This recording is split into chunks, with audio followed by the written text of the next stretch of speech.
is 5. Excellent. Sabir, Sevan pulling out only out of your mom. Okay. There you go. Answer your question, Matt. There it is. And thank you, Sabir, for that alley-oop. I appreciate it. I know that was you just threw that up so I could fucking reverse dunk on that shit. In the center of your screen is Matt Maldonado. Did I say it right? Maldonado. Yes, sir. That's not his fault. That's just that I'm not so good at reading. IFBB pro bodybuilder, yeah?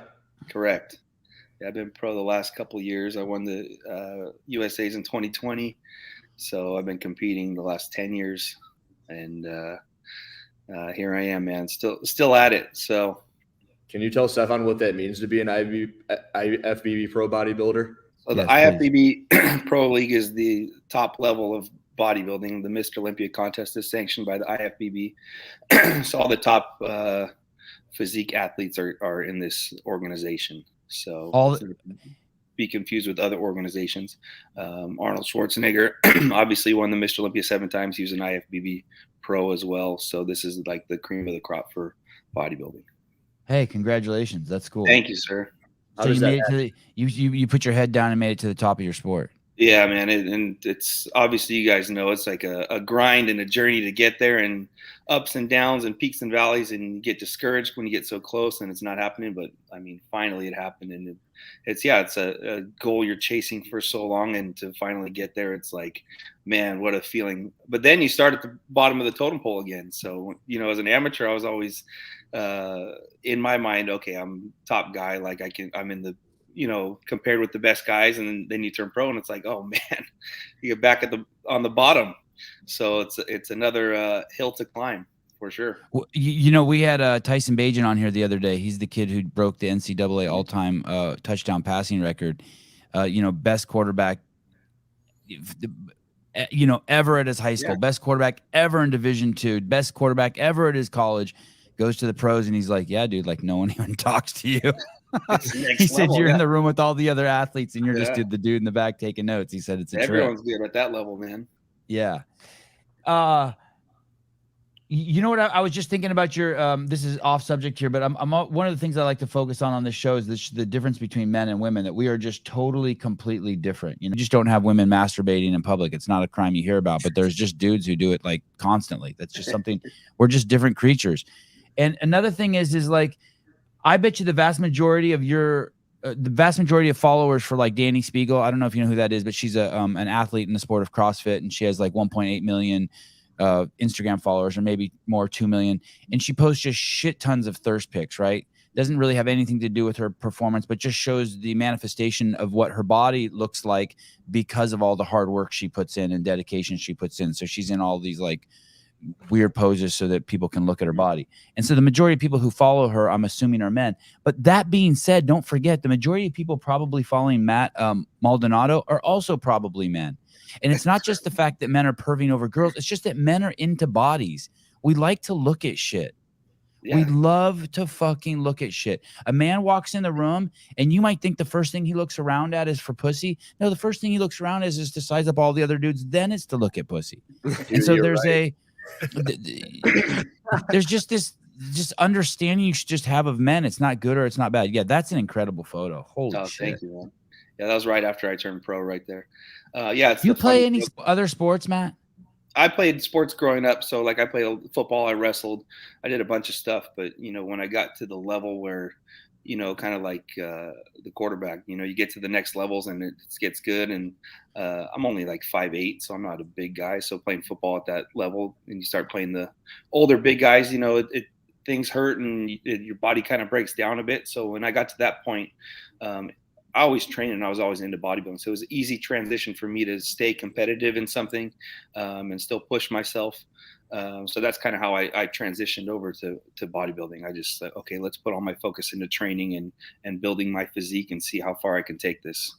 Pickleball? Oh, sorry. Go ahead, Hiller. Caleb, can I make you small, Caleb? And the four of us sorry. Thank you. Pickleball. Oh, like a wizard. Hi, Caleb. Make you Thank small. you. Matt, how much do you weigh in that picture? The black and white one from just then. What's that? I'm sorry. How much do you weigh in that picture? I turned pro. I was a middleweight. I was 176 pounds. So at that point, I'm probably 10 pounds bigger, 15 pounds bigger, because that was just a few days after the show. Oh, okay. So, and then I What's the competed in most you've ever show, weighed? 230. It's been heavy. How tall did you say you are? 5'8"? Yeah, about 5'8", maybe slightly taller, couple, not an inch, but couple hairs. And then in that black and white photo, how much did you say you weighed? You weighed 186 there? That photo shoot was like a Tuesday after I turned pro. I turned pro on a Saturday. Excuse me. So I turned pro at 176 because there was a weight cap. And so I'm probably about 10 pounds bigger. They're rehydrated a bit and stuff. Wow. Yeah, 176. The morning of that weigh-in for that show, I was 184. So I had to lose 8 pounds. It was in Arizona, from California to Arizona. I had to drop 8 pounds to make the weight. So how is that? Is that absolutely horrible, or is there kind of like a balance where you're kind of like, well, this is kind of cool, like you're motivated by seeing more like veins and striations? Yeah, for sure. But at that point, there's like nothing really left to lose. I mean, you're already starting to drop water and stuff, so it's like, okay, how am I going to make this weight? And you kind of like a fighter or a wrestler or something, you find the way to get that last bit of water off. But to be honest, you don't feel real well. You're very weak and muscles cramp and stuff. But you make the weight and you make the adjustments, and it's kind of the part of the sport that no one really talks about. Having to go through certain things to get to a certain level. Certain things. Correct. Which ones are those? Just like the extreme dieting? Extreme dieting, the diuretic use to drop the water. Yep. It's like when you air tighten like a piece of chicken or something in the ceramic. Vacuum seal. That's exactly how I like to compare it, because you're super lean going into the show, and then you're like, man, I look pretty good. Then you start the diuretics and you wake up throughout the night, and the next morning it's like, whoa, you start to see everything, and it's impressive and crazy to see, well, this is myself. But again, there's always a kind of a price to pay for it. So do you take a shot the second before you get on stage? A shot? No, some guys do that though. Some guys do that. I've never done that. Sometimes I'll take a Viagra though. Increases blood flow, and you get a little better pump, and the veins come out a bit. So it's kind of one of the tricks there. What would they shoot themselves with before they go on the show? What would you give yourself? Alcohol. Like a shot of alcohol. Yeah. Before you step on stage. That was my favorite part of college, drinking, and I didn't really drink very much. And I was also incredibly leaning into bodybuilding. And I go, all right, here's the one shot. And then you just explode. You get super veiny when you take care of yourself. Tad dehydrated, you get real veiny. Yeah, for sure. So the little tricks of the sport, man. Dang, these pictures are crazy. There's something I wanted to start the show with. Sorry, this is totally off subject. I apologize, Matt. I was watching. There's a guy who runs the CrossFit Games. His name's Dave Castro, Matt. So he just came back to work at CrossFit. There's something I wanted to share with you guys. Back in the day, there were all these little whiny bitches who would complain that Dave released a bunch of shit on his Instagram, and that's for some reason that wasn't professional. And they'd be like, I don't want to follow Dave. Why should I have to follow Dave to get the information? And you guys are such pussies. I cannot believe the bitches that you are, and your total misunderstanding of how the world operates. And then Dave went away, and you got no information, and the grass wasn't greener on the other side. And then you got fucking jack shit. Then you got no comms. Zero. Now listen, and the comms you did get were just fucking diarrhea. Now listen, Dave's back. You can go over to his YouTube page. He put up a video yesterday. And I'm telling you, his shit's going to blow up now. I can't wait. Now you guys got to go back and be like, and drink from the tit again. Get back over there. And why don't you, first thing you do is apologize for the shit that you used to whine about. You don't have to know what you have till it's gone. Assholes. What? Say it again. You don't know what you have. Exactly. Did you just make that up? I like that. Exactly. Yeah. It's so like that. And then one of you jackasses, the worst part about being on YouTube is it floods out all the retards. Not that there's a lot of them, but there's some. Someone in the comments wrote, fascinating how Sevan's anti-vax but has taken a bunch of peptides. First of all, I am the furthest thing from anti-vax. Just because I don't want to take the measles vaccine because fucking no one's dying from it, but they tell you that they are, or that the polio vaccine has killed more people than it's fucking saved. It doesn't make me anti-vax. It just makes me want to use the right medicine at the right time. And I haven't taken any peptides yet. And then there's no correlation between the aspects of what vaccines do versus what peptides do. It's like saying, totally I can't believe Sevan eats steak when he doesn't want dick in his mouth. It's like, what? Like, dude, work on your fucking simile game is ass. Man. Punk ass bitches. Thing is, they're gonna miss that right there, and they're not gonna understand. Even if they did hear it, they'd be like, "No, it's a needle, and it's the same." Yeah, they're so dumb, dude. Injecting my kids with so that they don't get a venereal disease 2 hours after they were born is different than me having a bicep issue and wanting to bring Matt Maldonado on to help me figure out what kind of peptides I can take to fix it. Fucking ding dong. Very different. That's for sure. Yeah. And I'm gonna scratch the surface on both of them. Look at Jake Chapman's like, what the fuck's going on? No one knows. No one knows.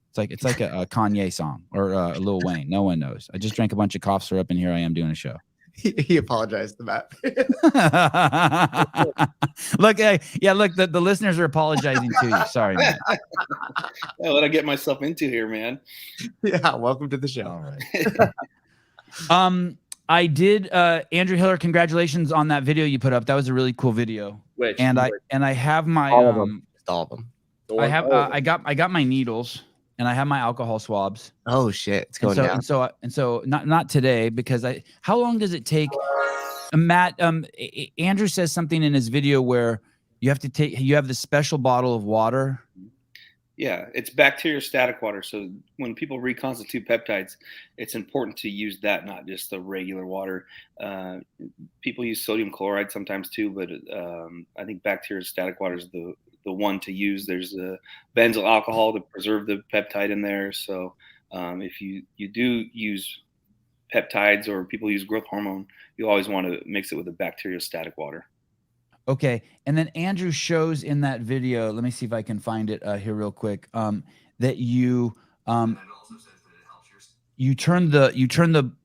take that special, what did you call it? Something static water? What did you call it? Bacteriostatic water, backwater. Yeah.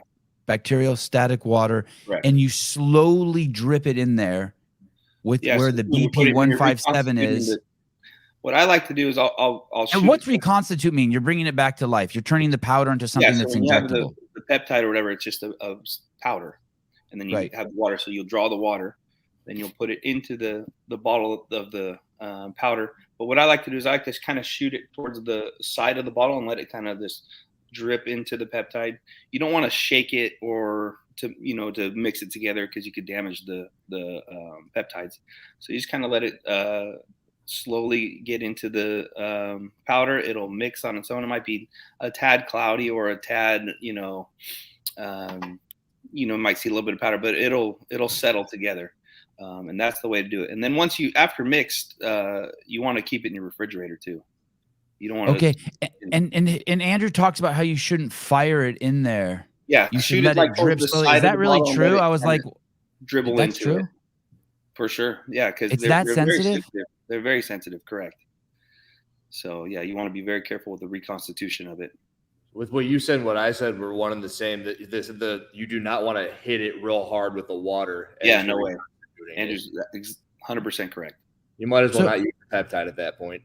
And he says you shouldn't shake it either. As Andrew's saying all this, so basically he takes this jar, little tiny jar full of powder, and then you slowly let this special water drip in there, and then you roll it. That's how you let it mix. Mm-hmm. And then you take out your little portion and you inject it, and then you put what's left over in the fridge. Correct. But what made me nervous about that is because it's so sensitive, how do I know that the powder in there isn't already damaged? Well, if you shook it, it's damaged. But if you're just moving it and you didn't drop it or anything, you're gonna be okay. The bottles you've got, Sevan, the powder can kind of be stuck to the bottom of the jar, right? Yes, I noticed that the powder's all adhered to the sides. They shoot a bunch of air in there, so it's compressed to the bottom. So as it's being shipped and transported and whatnot, it's not flying around everywhere in the bottle. It's also a way for you to know whether or not it's black market crap, because if you get your bottle and the powder's shifting around And Matt, you can tell me if I'm way off base. No, you're here. absolutely right. If you look at the bottle and it's not packed to the bottom, you know that it probably wasn't produced the right way. Hey, I listened to 5 peptide videos with doctors and shit last night, and I never heard that bit of information. We're already fucking ahead of the curve. You're absolutely right. Not a lot of people talk about that. So Hiller's right on it, man. You get it showing up and you look at it like that, it's probably all fucked up. Don't take it. Yeah, you're seeing a lot of stuff come from like China or cheap stuff, and it's not good stuff. So people who are interested in using peptides, be sure you know where you're getting them from. Judy Reed, this sounds like a show I watched on Netflix on how to use crack. Thank you.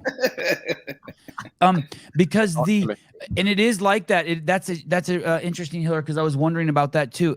The 2 little jars I have of BP 157, it is all stuck to the side and it doesn't move. And so that's a good sign. That means you're saying the pressure in that jar has made it so that it can't bounce around in transit. Correct. Oh, sweet, dude. Well, this show's over. We're already better than the other shows. Solved it in 16 minutes. Okay. And so this is the part I'm really tripping on what are peptides. I watch these 3 shows and I still don't really understand what they are, or 5 shows, whatever I watched last night, but they seem to work. People are really into them, and they have something that's called regenerative properties. Correct. So basically peptides are just chains of amino acids linked together to do certain things. Naturally in our body, we have like 7,000 naturally occurring peptides. Obviously what we're injecting is synthesized in the lab. It's not natural. But when we, use it on ourselves through subcutaneous injection or intramuscular injection, you're basically just signaling these natural peptides to do certain things or enhance the body's ability to do things. So you're speaking BPC 157. That's a healing peptide. It can help regenerate ligaments, joints, muscles, wounds. It's actually that guy Andrew Huberman said he shot it into his fucking back. He said every time he stood up, he had back pain. He said he did 2 doses of BPC 157 in his back, and his back's better. I was like, holy shit! It's incredible. That was my intro to peptides. Was the first one I ever used was BPC 157. I was working with these chemists who kind of showed me peptides about 5-6 years ago. And I was always having shoulder pain from training or something. They're like, try this out, and so I was in the lab with them, and they mixed the BP 157 and put it right in my shoulder joint, and I swear within 15 minutes I could lift my arm again. That's not a. You weren't nervous that they were going to inject you something that you were going to test positive for, and you're. You never. That's the risk you take. But Hiller, that was a great joke, asshole. I grinned. Don't worry. Okay, I'm a bodybuilder, man. I've stuck some things in me that aren't normal. So. As have we. Well, that's fine. The needle's this big. Let's do it. So she said too. Honey, I have a tiny penis. It's really not sex. Come here. It's not that bad. Yeah, it works. Your husband will never know. Hey, did you check out the comment section on that video, Sevan? Because in relation to what Matt just said and what you also heard on Huberman, the comment section on that video is just littered with people talking the praises of the BPC 157 experience with it. It's kind of nuts. There's one up top. There's the next one. The first 2. It's a lifesaver. Let me read that one right there. Matt Craig, that guy wears a tie. BPC, and I know for a lot of people that matters. A BPC 157 is a lifesaver. I had a torn labral hip flexor that kept collapsing on me. Oh my God. I couldn't train for 11 months and tried everything, including surgery, which only helped for 2 weeks before it collapsed again. I tried BPC 157, and after 4 doses, gave me enough stability to actually start my rehab, then Pilates, then eventually training again. 10 years later, and it's still stable and trained consistently. Please go to capeptides.com and get your BPC 157 now. Code word Sevan. I added that last part, people. That guy's not selling it. By the way, we were speaking of reconstituting. CA peptides will provide the water too, the correct bacteriostatic water. Oh, did I mess that up? Okay. Wait, say that again. I didn't follow that part, Matt. I said, speaking of reconstituting the peptides, CA peptides provides the bacteriostatic water, so you don't have to go searching for it. Oh, right. So you get the water and the stuff. The only thing you don't get the needles. Correct. What about a prolapsed anus? I'm asking for a friend. If my anus is hanging out of my butt, can some BP 157? Andrew, do you have any prolapsed anus? Hey, I heard you can shoot it into your dick. I don't know why the anus wouldn't be any different, but I would do either of those two things. Don't do Not recommended. I don't even understand what that guy had, a labral whatever, but Alexis has wrong with her. Does literally you inject that in there? They can do an MRI or an X-ray, then you inject that in there, and then a month later it actually looks healed, like some shikru back. With the injection, it'll work a lot quicker. But it'll also, if you just get it in close or in the system, it'll find it. But if you can actually hit the exact tendon, it'll work that much better. I know it's hard. Sometimes people have wrist injuries, and how you're going to put a little needle in your wrists and stuff. But if you can find it. If I live with Hiller, if Hiller lived close to me, I'd have him injecting me with all sorts of shit. It'd be the science experiment. Hey, totally off subject here. Could I inject my dog with that? Yeah. So actually, when I was working with these lab guys, we had a dog with cancer, and they used thymosin alpha with him and to help with his, treatments and stuff, and it seemed to help for sure. The dog's now 57 years old. It's great. Yeah, it's the oldest living dog ever. I took BPC, Melissa Odier, just a normal hot chick listens to the show. I took BPC 157 TB. What's that, TB? TB, another healing peptide. Is it slightly different than BPC 157? Slightly different, but again, it's very similar. So actually, the combination of the two, which CA Peptides has the combo of the two. Yeah, that's my favorite one. Wow. Okay. I took a BPC 157 TB 500, saved my lower back, relieved my gut issues. Yeah, but did not work on my cervicals. What's cervicals? Is that something up here? That's clavicles. Clavicles. Those are clavicles. Oh, what are cervicals? Are those your testicles? But girls' version? What are cervicals? I would have to guess it's cervical spine. Like maybe she had something wrong with her neck, but that's guessing. Wow. Hey, and if it doesn't work, it could also be you missed the spot, right? This stuff is really, I don't know if the right word is sensitive, but it's relevant where you inject it, right? It'll work better for sure if you find the spot. I'm not going to say it's not going to work if you have a shoulder joint issue and you put it in the delt. Like you'll still get the benefit of it. And like Melissa's saying, a BPC is also great for your gut health. Why is that? I think it enhances the microbiomes in the gut, and I briefly mentioned thymosin alpha, which is like TB is thymosin beta, thymosin alpha is TA. That really enhances the microbiome in the gut and helps with immune function. Caleb, will you throw some of that in the card? I want to ask Matt something. I want to see what happens. You're telling me, look at all the people popping up in the comments saying this shit works. Yawn. For sure. Took BPC 157 to heal an MCL tear. It's incredible. So you're telling me that someone could go here, buy this, it gets to their house in a week or whatever. Where do they get the needles from? Oh, you can use my name as a code. There you go. Oh yeah, there's free shipping. By the way, I don't get a portion of that sale, anyone. I mean, Sarah takes really good care of me. California Peptides takes good care of me, but I don't get a portion of that. Like she just likes the show. I encourage people to really, do your research and read the studies and read the comments and what people are saying and how much it's helped them. It's pretty remarkable what these things can do. And then where do I get the needles from? Because it's a different needle to reconstitute. Yeah, it's an insulin needle. They're over the counter. They're not illegal to buy. You can get them from any pharmacy. They might limit the amount you can get, but you can get them online. Amazon, I think, even sells them. Can I just go into San Francisco and just walk around and pick them up off the ground? They're everywhere. Absolutely. You just gotta wipe it off like their shirts. Can I go into any major city, Matt, in the United States that's run by Democrats and just pick up my own needles? Sure, you can find some, man. That's why I vote Democrat. That's why I vote Democrat. Holy shit! Yeah, wow. so okay. For sure. Amazon. Make sure that you're using an insulin needle. Yeah, this is like perfect what you just pulled up. A 30 gauge, 1 milliliter needle. Don't use the big long ones or anything. Anything Guys, less than 27, that thing's going to be like a dart, man. So use the thin, small needles for sure, because a lot of these injections are just under the skin. So.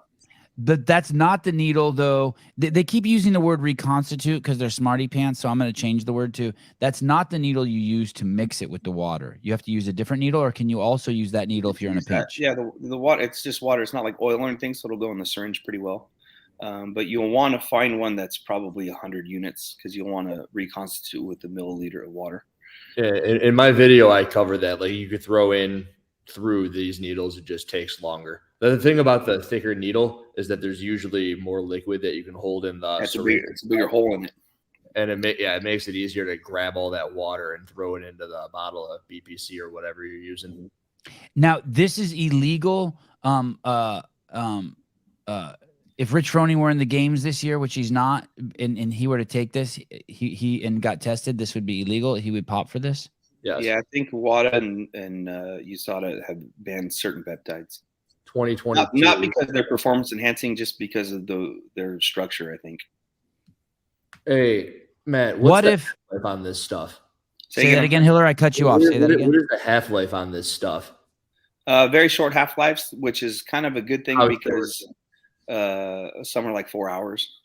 So that means that if they drug test you about 5 days out, you're good. No, so we're talking about getting around the system a bit. Yeah, for sure. Well, I mean, duh. Science. It's science, Matt. It's science. It's science. Yeah. It's all science. They can't detect. Is that the same for all of them, or do they have? Listen, I ejaculated in my boyfriend's mouth, and I'm concerned he's going to test positive. He's a games athlete. I'm for concerned. Sure would think you're safe if you're using it a week or 2 weeks before your test. I don't want to tell you that because what if for some reason it's lingering? But it's a loaded question because over here, what do you got there, Caleb? Is that the half 30 minutes? Yeah, some are tiny. Yeah, some are super short. But the good thing about that is if you have a side effect from one of them for whatever reason, which is very, very rare, it'll go away very quickly. It's not going to stay in the system. The thing about the peptides, they're very tissue specific, where if we took like a medicine or a hormone or something, it has kind of like a systemic, you'll feel it systemically. Peptides are very isolated and tissue specific. And they're also very small molecules. So like the cognitive function peptides pass the blood-brain barrier very easily. So you get, the cognitive ones work extremely well for ADHD or we've used them successfully with early dementia and Alzheimer's. So. Oh, these are all the people who've tested positive at the CrossFit Games? CrossFitters? Yes. Yeah. It's not. I don't think it's got all of them, but it's got most of them. Oh, there's my boy Nicholas Joyelle. What's up, dude? What does it say what they're testing for? They do. That's why I brought it up, because I'm going to tell you, there's not one peptide on this list. No, a lot of GW. Lots of GW. Lots of. There's nandrolone. There's Anavar. There's Turinabol. There's all that stuff. The good stuff. There's no colostrin. Where are the peptides? Why are there no peptides?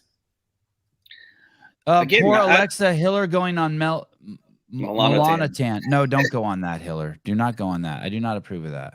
You don't approve? No. Is that the one that'll tan you up? Correct. No, it's cultural appropriation. You're still you're not no dreadlocks and no melatonin. You were talking about Sammy Sosa bleaching his skin yesterday. It's like completely inappropriate. Yeah. Same but different. So in all, so going back, I want to go back to this half-life thing. Basically, what your half-life is the short way of saying how long is it in your system that it can be tested for. Correct. And what you're saying is these pass through your system pretty damn fast. How's the testing done for CrossFit Games? Right. They give you 24 hours notice. I think you have to always tell them where they are, and then they give you 24 hours notice. I'd be interested to see if they're actually testing for peptides, to be honest. That's also interesting. Because if you remember the Balco scandal, if you guys remember that from years ago, with they couldn't test for these designer steroids because there was no test for them, and they weren't looking for it. That's why they were able to get away with it for so long. So totally off subject. We'll come back to that in a. Yeah, they had a little whistle. Sorry to get off topic, but they had a whistleblower who gave a sample of it to this lab, and they were able to create the test for it, and that's how they started catching them. What about this? I want to come back to the testing thing in a second, but what about this? What about autism? Is there that's a fucking great question. Is there a lot of research on peptides and autism? I know there's a lot with Alzheimer's and dementia and traumatic brain injuries. To be honest, I would have to look into it or talk to some guys about autism. I do not know that answer. What about just being a dork? I have this friend, John Young. He is such a dork. Is there? It'll help him out. Yeah. Increase the testosterone, man. He'll be a very confident guy. He won't be a dork. His testosterone is through the roof. I think he OD. How's he a dork? He's a good guy. He OD. He doesn't. He's a religious guy. He probably doesn't masturbate enough. That's the problem. John Young. John Young. Oh yeah, you're right. Thank you. You like my? That's a clinical assessment. So, but what about that? We actually do is crass or as ridiculous as it sounds. We have had a handful of athletes, I feel, say that they were kissing their boyfriend or going down on them. Yeah, I've heard that. So what about peptides being like if I shoot BPC and then I'm with my girlfriend, is there a chance? And then she has a test the next day. I don't think it's gonna pass. To pass to you, but if you get caught, and that's a good excuse for sure. Because how are you gonna? Okay, that's what Hiller thinks too. Hiller thinks it's bullshit. Yeah, I would agree. Yeah. Well, I mean, maybe in theory it could possibly happen, but what's the likelihood? The thing. Well, Emily Abbott said it was sublingual what her boyfriend was taking, and she was kissing him. That one's kind of plausible, right? Yeah, like in theory, that's for sure. So, but did he have it in his mouth and all over his lips when she's making out with him? Yeah, he spits in her mouth. They're like really into that. Well, Matt, did you hear about the guy who was using testosterone cream and he was holding his baby a lot and his 2-year-old baby ended up having pubic hair and a huge dick at 2 years old? And it's like, that's true, right? I mean, I didn't see the kid. Yeah, you can look that up. I didn't hear the end part of the story, but I know. Yeah, it says he has a huge cock and he has pubic hair at 2. And he's fucking jacked, a 2-year-old boy. Remember that little Hercules kid from 20 years ago or whatever? Yeah. Hell yeah. But no, for sure, if it's on your skin, it's going to pass dermally and you're holding your baby and you just applied it, for sure it'll pass to someone else. So guys who are afraid of injection and want to use the creams, that's something you got to be aware of. Okay, here we go. Gosh, a 2-year-old showed signs of puberty after he was exposed to his dad's testosterone gel. He developed pubic hair and his height was off the charts. But if you keep going, it says his dong is bigger in there too. It shows it in the silhouette. You can see it there. Let me see. Toddler developed sizable penis. Oh my gosh. That's incredible. That's insane. Hey, this is totally off subject, but I have a friend who has a kid and the kid has a man penis. And I would just love to go into a locker room with him somewhere. At 7, his penis is bigger than most men's penis. And it would be fucking awesome to see him just walk around in there and just fuck dudes up. Swinging it around. Just like fuck you. How big are we talking here? Dude, the kid has a fucking 4.5-inch flaccid penis. It's fucking like 2 fucking lifesaver fucking. It's in his final form. It's like, holy shit. Like you realize, the world is unfair. The DEI department would fucking get rid of him in a second. It's totally unfair what he's packing. Eaton Beaver, I have a mouthful on this topic. Is that an inappropriate statement? No, Clever. not at all. This statement, yes. The one I think he's referring to, no. Let's go somewhere bad for a second, Matt. Are there any of these can we look at the peptides? Are there any that like you would stay away from? You're like, ooh, that one. Yeah. So like if you have a history of cancer, or you have tumors or something, I would for sure stay away from anything that's a growth factor. So like ipamorelin or the tesamorelin or the GHRPs or any of that, anything that's a growth factor. If you have tumors, it could potentially grow tumors if you have them already. So if you're concerned about that, I would for sure stay away from something like that. And certain ones too, like epitalin, it's up a little more. That's like lengthens the telomeres, which is the strands on the end of DNA to kind of reverse your biological age. That's one you wouldn't use constantly. That's like a once a year thing. So you only use a bottle. I think that's 50 milligrams. You'd probably use up to 50 milligrams one time a year, maybe twice a year, and then take the rest of the year off. And What is that one for? It lengthens the telomeres, which is like at the end of it kind of looks like shoelaces. So as we age, those telomeres shorten.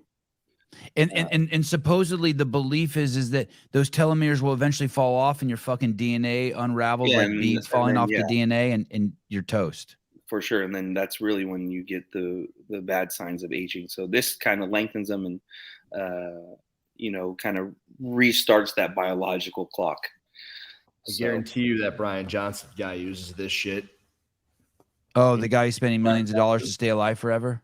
Yep. Oh, for sure. Then he looks like dog shit. So epitalin's not something you're going to like feel or like think like, oh, this stuff's really working. It's more of a long-term approach.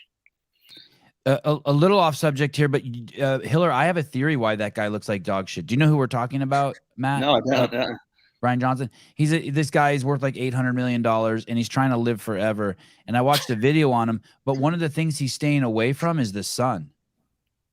And it looks like it. Like a vampire. Yeah, he looks like dog shit. I would swear it's because he thinks the sun is evil. Oh man. I don't know, maybe something to it. Have you seen that picture of Elon Musk? These rich guys, man. Have you seen him on his boat? He's like ghost white, like almost transparent looking. Like it's incredible. Oh, and I'm in good company then. Yeah. Keep it rolling. You're ahead of the game, man. You live longer than everyone. Austin Hartman, Sevan would do great in Navy boot camp. Lots of dong. I know that's the sucks that I never played sports. Like, I didn't get any of that locker room. Good listeners, man. I like these guys. They just know me. My favorite part about this jackass is he's on TRT. Like he's doing all this stuff to try to get as young as possible. Look at this creepy ass family photo he's got. That one with Joe Biden. The Joe Biden. Yeah. But using testosterone and anabolics ages you. It just does. And he's trying to be as young as possible. It's a freaking idiot. That's his dad? Yeah. Yeah. Crazy. Is that the next latest boy band to come out? Well, then it's not creepy. I take it back. I didn't know it was an album cover. It's cool. Hey, that guy said he's always hungry. Fucking looks like it. Because of how little he eats. He said he's always hungry. Sounds like a freaking awesome life, man. Yeah, interesting. Okay. Where does he live? Is he European? What is he? Mars. He looks Euro as fuck, right? He's in LA, I think. I got the impression he's in LA. Yeah, of course. Look at this. Look at this. Oh man. Let me see that family photo, the DEI photo. Yeah. And then let's go to this photo of him showering. Clearly.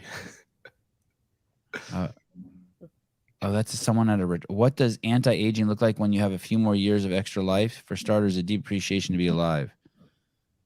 Oh, it's some sort of retirement house. Mm. All right. He looked better before he did any of that crap. David Weed, Brian Johnson is a fucking weirdo. I don't know, he's just committed. Yeah. And right all now, eccentric people are weird, aren't they? Yeah, but you ask yourself why he's doing it. Does he actually think it's? I don't know. Yeah. What about? I heard you should only the peptides. You should only be on them for 8 weeks, and then you should take a break. Certain and ones, another for sure, thing, yeah. Certain ones. Not all of them.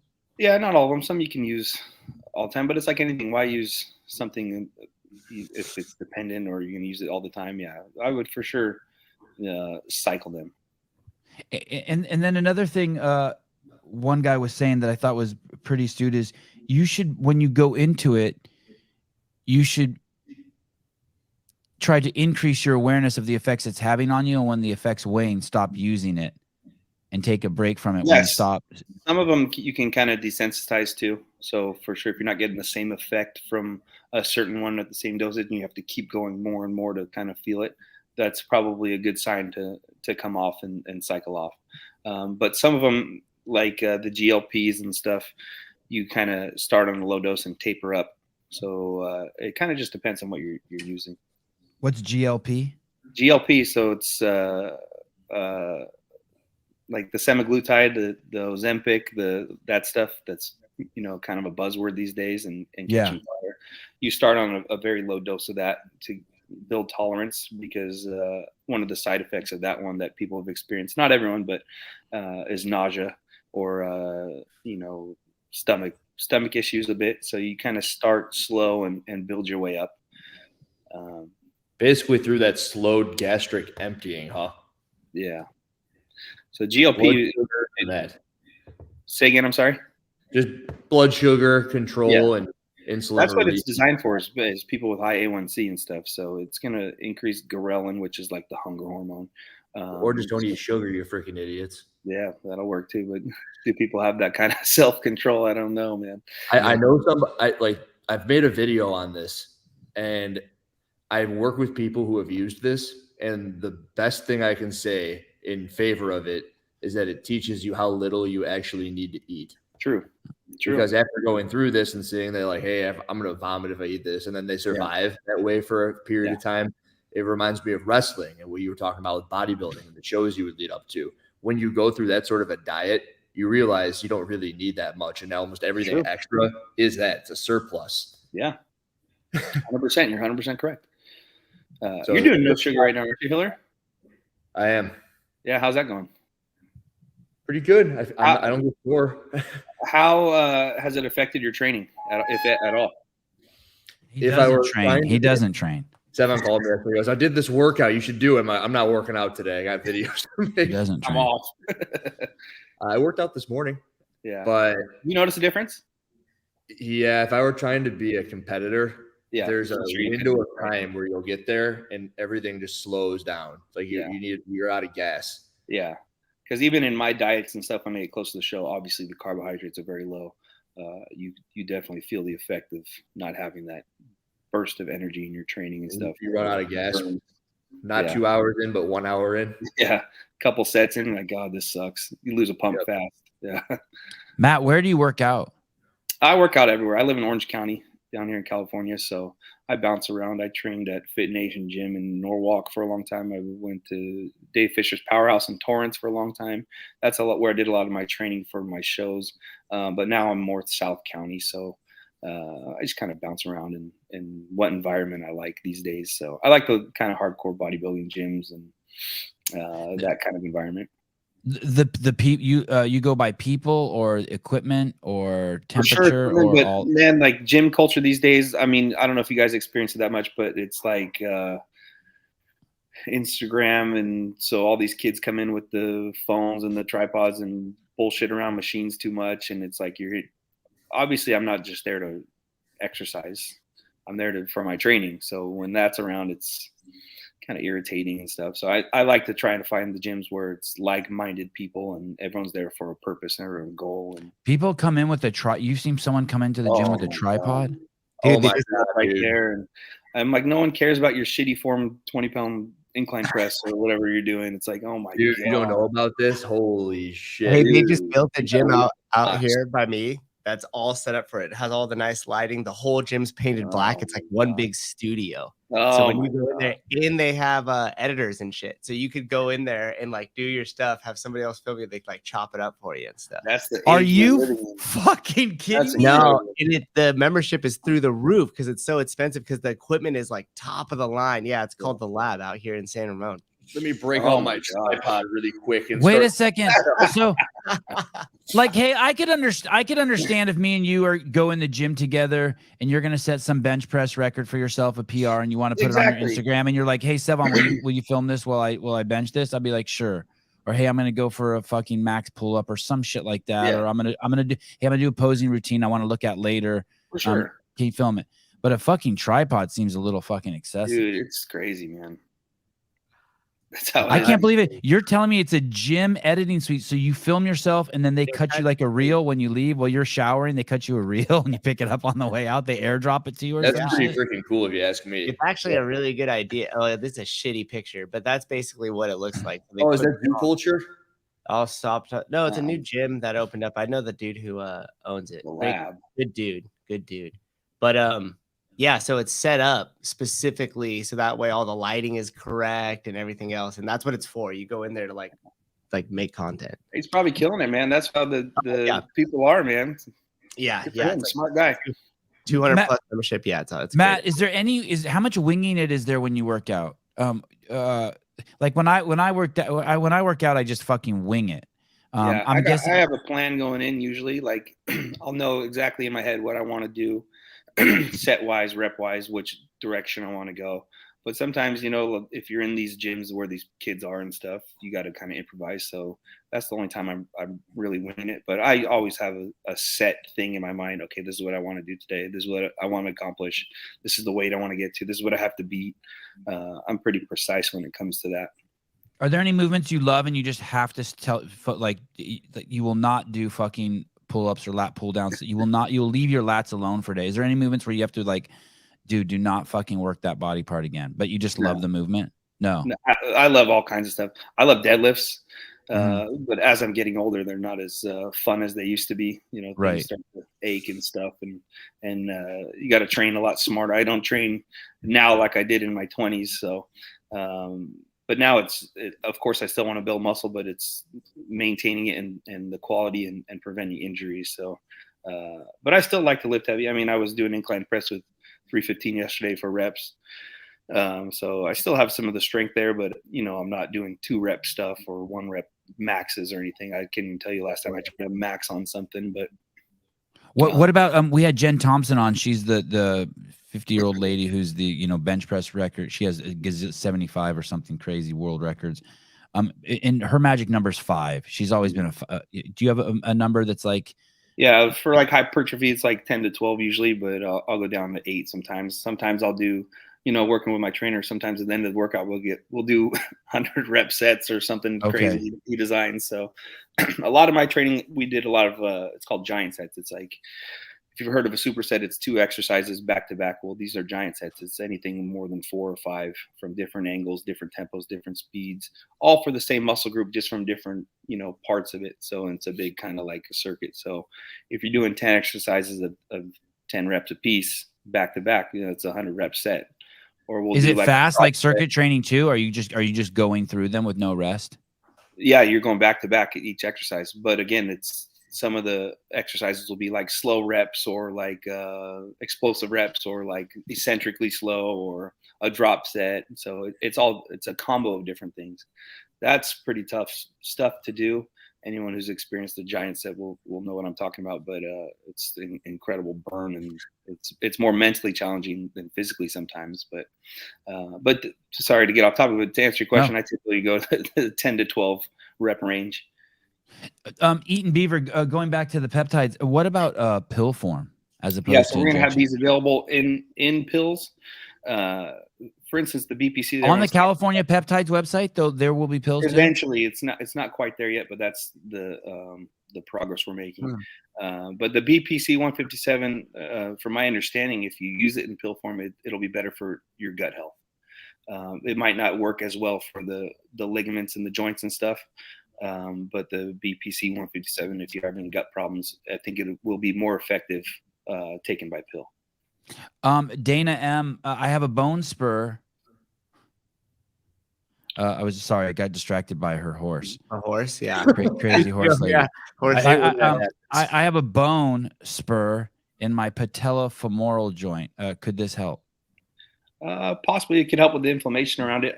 I believe bone spurs you have to like remove or have it, right? So it might help with the inflammation. I don't know if it would help the actual bone spur. Steve Cousins, California hormones stop handing out TRT. No, not at all. Yeah, that's still available. Not at all. Damn, Sevi, you're just hating on Caleb lately. Didn't you know it's crazy? It's Pride Month and Ass Pound Caleb Month. It's crazy. They just happen to coincide. Hate on Caleb. What the fuck are you talking about? I love Caleb. I'll talk nonstop. I wanted Mr. Matt Square to be bigger. That's it. You have to have thick skin to be in this business. Okay, what is this? Tell me, what is this one? Why did you pull this? I want to talk to Matt about this. Okay, I've tried this before. I mean, this is something you won't want to use for a long period of time because you will grow muscle quicker than joints will want. So this one right here, counteracting myostat, and I read that and I was thinking, oh dear Lord. So I don't know what any of that is. You guys have to help. Yeah, have go you ever slow with me. seen the picture of those cows or those bulls or those dogs that are extremely muscular? Everyone's like, oh, they're just juiced up. That's not the case. They have a genetic deficiency where myostatin is inhibited. Myostatin is something that we all produce. It limits growth. So these cows and these dogs don't have that gene, so they can almost grow like double muscle. So follistatin is supposed to buffer that gene in humans. So when taken, so you can grow muscle quicker. But again, I've used it for sure. You will grow. But again, the what I experienced from it after a while was, okay, now my bicep tendons hurting, my shoulders are hurting. Because you're able to grow muscle quicker than the joints and ligaments. And that's like the purpose of the myostatin is it keeps you from outgrowing the rest of your body.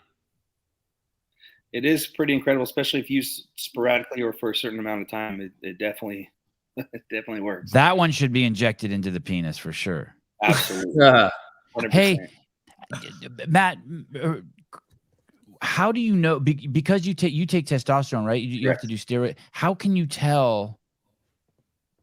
Like some people, like someone sent me the hottest girl in the world. I know her, by the way, the most beautiful, the chick with the greatest body who ever walked on planet Earth. She sent me a text the other day. I think she was drunk, and she said, "Quit being a pussy with the peptides and just do some TRT." Yeah.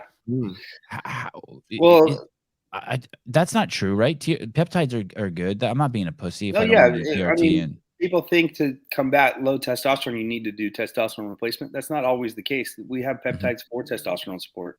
Basically, the testosterone support peptides are going to just signal your body to produce more of what it's producing. So if you're producing low testosterone, you take a testosterone support peptide, it'll stimulate the pituitary gland to, release LH and FSH and restart the production of testosterone. Now, will you get to a level of synthetic? That's remains to be seen, but it will definitely help you from where you're at. So you don't need to use TRT if you don't want to, but TRT is great too. I have no issues with TRT at all. I will probably. How do you know the peptides are working if you're taking stuff that's like so much more powerful?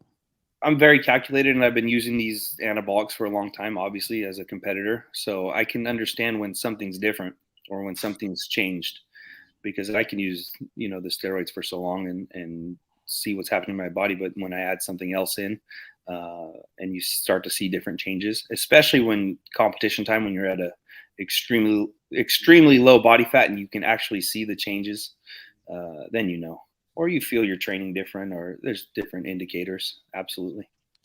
Austin Hartman, the gentleman earlier who was telling me I would enjoy being in the Navy because of all the dongs, he says he uses an 18-inch box and leans his iPhone on a barbell clip to record. That's some solid advice. Thank you, Austin. There you go, man. And that's in the shower. That's what he uses in the shower to record the dongs. Sorry, Hiller. How many followers has that yielded? I want to know the followers to try ROI on that. Yeah. This is a question that I hear asked quite a bit. What's the half-life? Well, we answered that. And is the muscle sustained once you stop using it? And that came up while we were talking about FST 344. And I think you can kind of bridge it off of the BPC one, right? You see the people who said that it healed something and it hasn't been an issue in a decade. Yeah, I mean, if you build something and you maintain it, for sure, you're going to be able to keep it. I have this way with these things. If you're a giant pussy and you've never pushed yourself and you haven't spent a lot of time digging in and you've never really expressed your true genetic potential, and you take some of this stuff, you're going to get to that genetic potential really quick and maybe go a bit over the top. And then you stop taking this stuff. And then you're a giant pussy again. And then you go all the way down here. And then you're like, oh, I was off the stuff. No shit. But in all reality, there are people out there who have done every bit of everything they can do. And they're hanging out right there. And then they introduce the stuff. And then they go above. And they can hang out above their genetic potential. 100%. That's how I've always viewed anabolics, peptides, and everything. So if you do throw on a bunch of muscle, you're taking something, you have to put in the effort and you have to make it, part of your daily life. I mean, one of the old sayings in bodybuilding is like steroids don't grow muscle, they repair damage. you need to create that damage in training to have the steroids take effect. So I know a million guys, I'm sure you guys have seen it, they're all juiced up more than me, and they look like nothing. It's because they're not putting in the effort, or not putting in the effort in their diet or their training or any of that stuff. So it's not a magic pill. You still need to do your part and provide that effort and to really experience the benefit of it. This is a compliment. Or really sports specific athletes who take steroids, you just don't see their whole being change. What was that comment you pulled up? Is there something? What was that? This is a compliment, I believe. So you're saying this won't help? Because I was basically saying that you're like already up there, so you're not going to see. Oh, good. Okay, sorry. I'm so insecure. I thought it was an insult. Eaton Beaver, Sevan, I missed the first 15 minutes, so not sure if you addressed this. When are you going to stick yourself with the needle? Stop being a baby. First of all, I'm not a baby. Wow. I'm not afraid of a fucking needle at all. Hey, Blade has a question. Soon. I'm going to do it soon. I haven't figured out how I'm going to do it in here. Do it live on your podcast. Yeah, I'm going to probably just impromptu, probably later, maybe even later on today. I got all the stuff out. It's really just a time thing. It's just, my days are just full. Go ahead, Souza. Sorry. No, Blade asked the question. He asked if it has a shelf life. Like if you just bought it and I just stored it up here, how long would it actually be for? If it's reconstituted, for sure, you're going to want to use that bottle fairly quick. You probably have a month or two, I would say. Do not leave it in like sunlight or heat, because that'll for sure damage the peptide, and you might as well just throw it away at that point. But not reconstituted will last a little longer. I would still keep it in your fridge just to be safe. But if you got it, use it. Don't let it just sit. Sean, stop asking good questions, people. Sean, stop asking good questions, because I have my own questions. Sean asked, what about for bulging lumbar disc? Would that help? That's what Huberman? That's what my fellow Gaucho from UCSB said. He said he had a bulging disc and he shot it in there and the shit fucking got better. Yeah. Yeah, it's a healing peptide. BPC is body protective compound. There you go. So, I mean, yeah, it's what your body produces this naturally. So now we're just enhancing what your body's doing. So for sure. Hey, can I just take one of these needles and just shove it into my cheek right now so people know I'm not a pussy? Damn. That's right in the neck, man. Right in the neck. Everyone knows I'm a pussy. Stop saying that I'm a pussy. Of course I'm a pussy. You guys already know that. Hey, what about just taking one of these peptides? Let's say I'm just perfect. I'm a 51-year-old, 5'5", little Armenian man. My life is perfect. But now I've been doing the research and I just want to try something recreationally. I'm just like, wow. I saw one on there. It's called Tesamorelin. Yeah, so that's very similar to the ipamorelin, very similar. It's a growth hormone releasing peptide. Obviously, we know the benefits of growth hormone. So that's going to make your body produce more growth hormone naturally. The cool thing about tesamorelin is in some of the research, it attacks visceral fat as well, especially in the abdomen. So I would like to see more of the studies, but they say it's the closest thing to spot reduction body fat that you can get. And I also heard it does something to your brain. Yeah, it'll enhance cognitive function for sure. Because like again, I heard these guys saying it was crazy how different their brain feels. These are very small molecules, so they are easily passing the blood-brain barrier. Yeah, for sure. You'll have some more mental clarity and stuff. I wouldn't use it specifically for brain function. There's peptides for brain function. You can't shoot that into you don't shoot that into your head. No. That's a good question. Hey, when you see the YouTube comments, how dumb some people are, like every question, there's no dumb questions. You have to be very clear on all this. Another thing I heard, Matt, was, and Andrew, is that you should take this stuff before you go to bed. The peptides are to be taken right before you go to bed. Is that true, and why? Well, my opinion is that's when your body, when you're sleeping, releases a lot of their natural things anyway to repair or whatever. So if you're going to use it before bed, why not enhance that time where your body's naturally doing it anyway? For instance, if I'm using growth hormone, I like to do it at before bed as well, or right when I wake up. I like to do certain things before bed. Maybe Andrew has a different opinion, but that's how I always like to do things. No, that's I never liked doing it around training. Yeah. However far removed. So first thing in the morning or in the evening. It was and it became a scheduled thing, which makes it easier. Yeah. And this, ladies and gentlemen, is why this is the greatest podcast in the world. Because Audrey, even the girls get in on the jokes on this show. You are what you eat, Sevan. Well, thank you.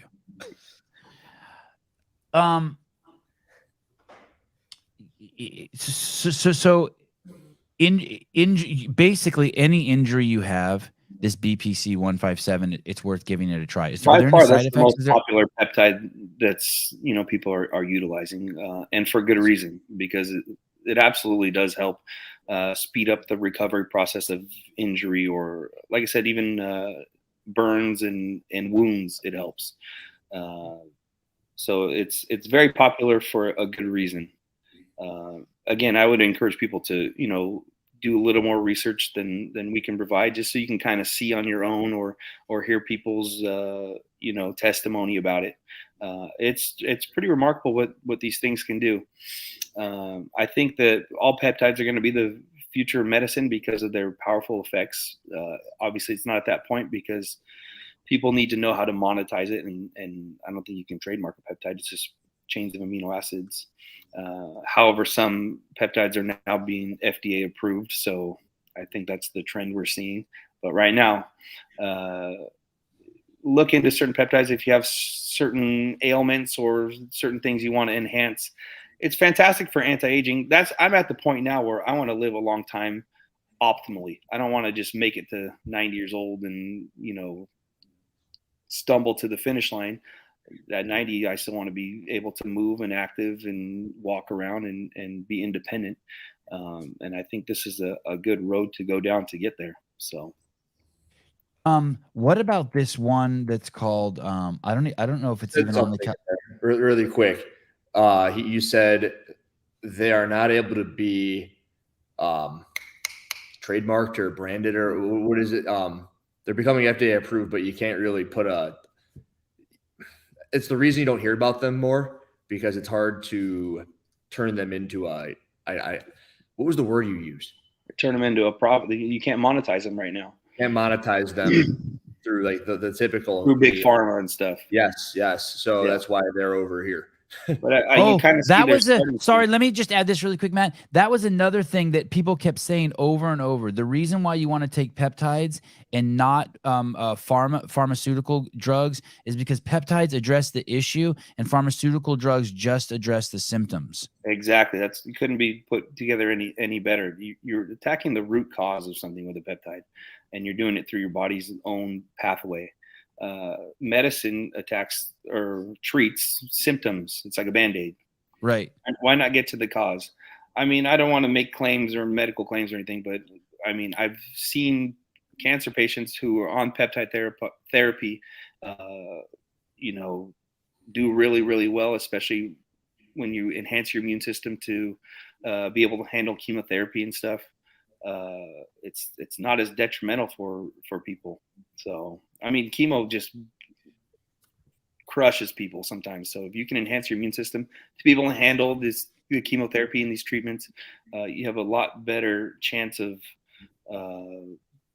survival or living a good life while you're going through the treatments and stuff, and not, being put on on the back burner or the bed or anything like that. So again, I can't encourage people enough to look into this stuff. It's the next thing, and CA Peptides has a variety of different peptides with more coming, and they're made in a approved lab. It's not just like you're getting some random stuff. So it's a good source to get them from.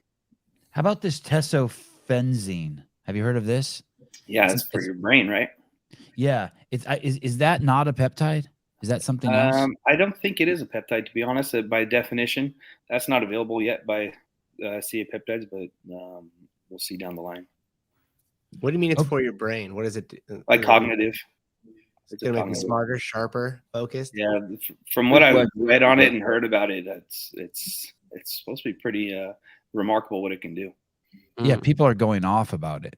Now you're talking about my kind of enhancement. And I think this is taken orally too. It's not an injection. What about this one? Intesofensine helps you lose weight. That's the byproduct is you lose weight, but I guess it makes your supercharges your brain. What about this other one that I heard? TA1. That's thymosin alpha. We kind of spoke about that briefly at the beginning. That's for people take that before they get on an airplane. Yeah, it's for immune function. So any virus that tries to get in, or any kind of bug or anything like that, your body will want to fight it a lot better. That's one people use year round, microdosed. Combined with a healthy lifestyle and diet and stuff. I mean, it's going to be hard to get sick. I know people used it for treatment of COVID and had good success with it. Is that one sold on at California Peptides? It should be on. It's available for sure. I don't know if it's on the site yet, but it's available. Okay, because I don't see it. TA1. Yeah, it is available for sure. I'll see. I think it's the last thing on the list. I could be wrong. I think it's funny that the curcumin looks like cumin. It's only brown. That's just curcumin. That's the active ingredient, in turmeric.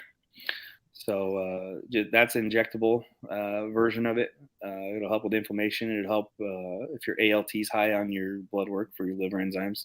It'll help bring it down. That's fantastic too. Hey, what about this one that's called this EPO? Does that one help your lungs? EPO, it will increase red blood cells, but if for any athletes with endurance problems or you need a lot of endurance, EPO could be something to use. What's the half-life on that thing? Should I be taking that a week before the CrossFit Games and I'm good to go? That's what, like Lance Armstrong got popped with, and all the blood doping is to do what EPO does. So, but since that's a peptide, is that can you skirt testing with that? Can you take that and a week later you're good to go? Probably a test available for EPO, I would imagine. Andrew, chime in, buddy. I cannot speak to that because I don't know, but I do know that you don't fuck around with that. If you don't know exactly what you're doing, be careful. Please be smart about the EPO. Because that one could spread. If you got cancer or something, that could exacerbate your issues with increasing red blood cells. He said it increases red blood cell and it can make you stroke out. The blood becomes too viscous if you dose yourself too high, and it's a one that you don't fuck around. So I mentioned in the BPC video that I did, the article I was actually referencing from the person who had initially written it he moved his zero into the wrong spot. And instead of shooting 250 micrograms, he shot 2,500 micrograms. And it made him feel sick to his stomach. And he felt but it's fine with BPC. You can do it once and you're good. If you do that with EPO, you could kill yourself. Yeah. You need to be very careful of how you're mixing it and understand measurements and stuff. So, do your homework for sure. That's, yeah. So don't be like, I want to make the CrossFit Games. I'm going to take EPO. It's you're a freaking idiot. Don't do that. Yeah. It says it's convenient and safe. EPO is a synthetic peptide that is easy to use and safe when used as directed. When used as directed, but people don't even know what that means. Yeah. They're not moving it as directed. Okay. That said, someone asked earlier, if you reach out to CA Peptides, they've got doctors who will talk to you about this stuff, and no, you don't have to rely on Matt. You're like, hey, we got to wait for Matt. I'm not a doctor, guys. He's not a doctor. He's just used it probably more than all the doctors. Sevan, I have a serious question. Do you ride with the windows down? Do I ride? Drive? Do I drive? Yes. Yeah, fuck yeah, I drive with the windows down. Especially now that I got a man bun. Pull that shit back tight and fucking roll. Gangsta. Hey, so, but here's the thing. I will say this. You're not doctors. Absolutely. You're not doctors. You're not fucking quote unquote professionals. But the truth of the fact is the doctors are just being programmed by pharma anyway.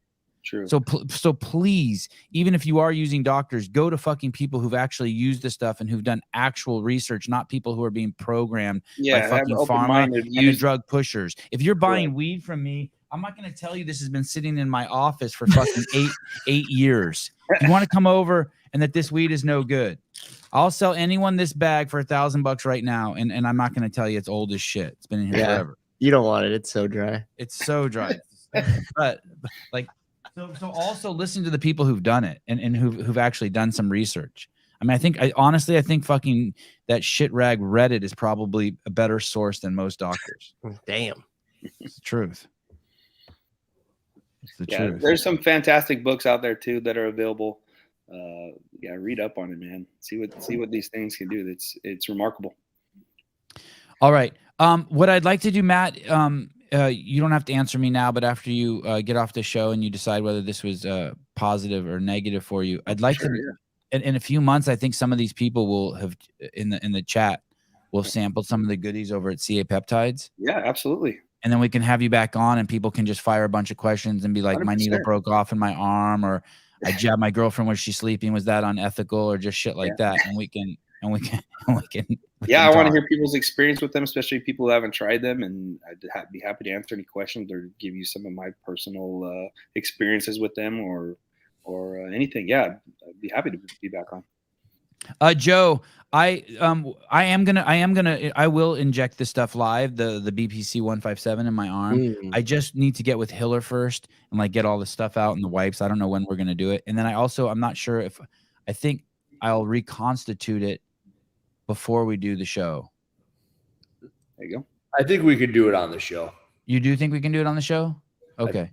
Okay. But we can. How long does it take to reconstitute? Just when you were talking about slow dripping it in there, I was like, ugh. We've done 5 minutes. Oh, okay. And then am I going to be able, and then do I just I'll just go like this and push the needle in right there where the pain. Is that where it's hurting? Try and get it right. I mean, it's not hurting, to be honest.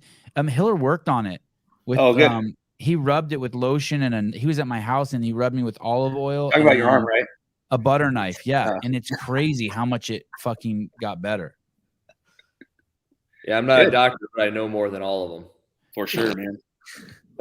So I just aim for that thing. There's like a little wire in there, I feel, and I just aim for that. How am I supposed to grab it and do that and shoot it at the same time? If you're putting it right in tendon, I would just put it right in there, man. I wouldn't even. You don't need to grab it. Yeah. It just makes you aware of where the muscle is. It's like there it is. So that's gonna be we'll do that. I put some right behind my elbow the other day. I was, obviously a little nervous to do that, but where like back here? Yep, right there. Yep. So I'll just be live on the air, and I'll just push it in here, and then hit the plunger. All right. Ever since I got the freaking stem cell shot into my elbow with a 2-inch 23 gauge needle, and it was all the way in there. Like, I swear to God, if I had to imagine the needle coming out the other side, but came in from this angle and took the needle as it was in there and just turned it the other direction. I almost died. What about this TB 500? Olivia wants to know.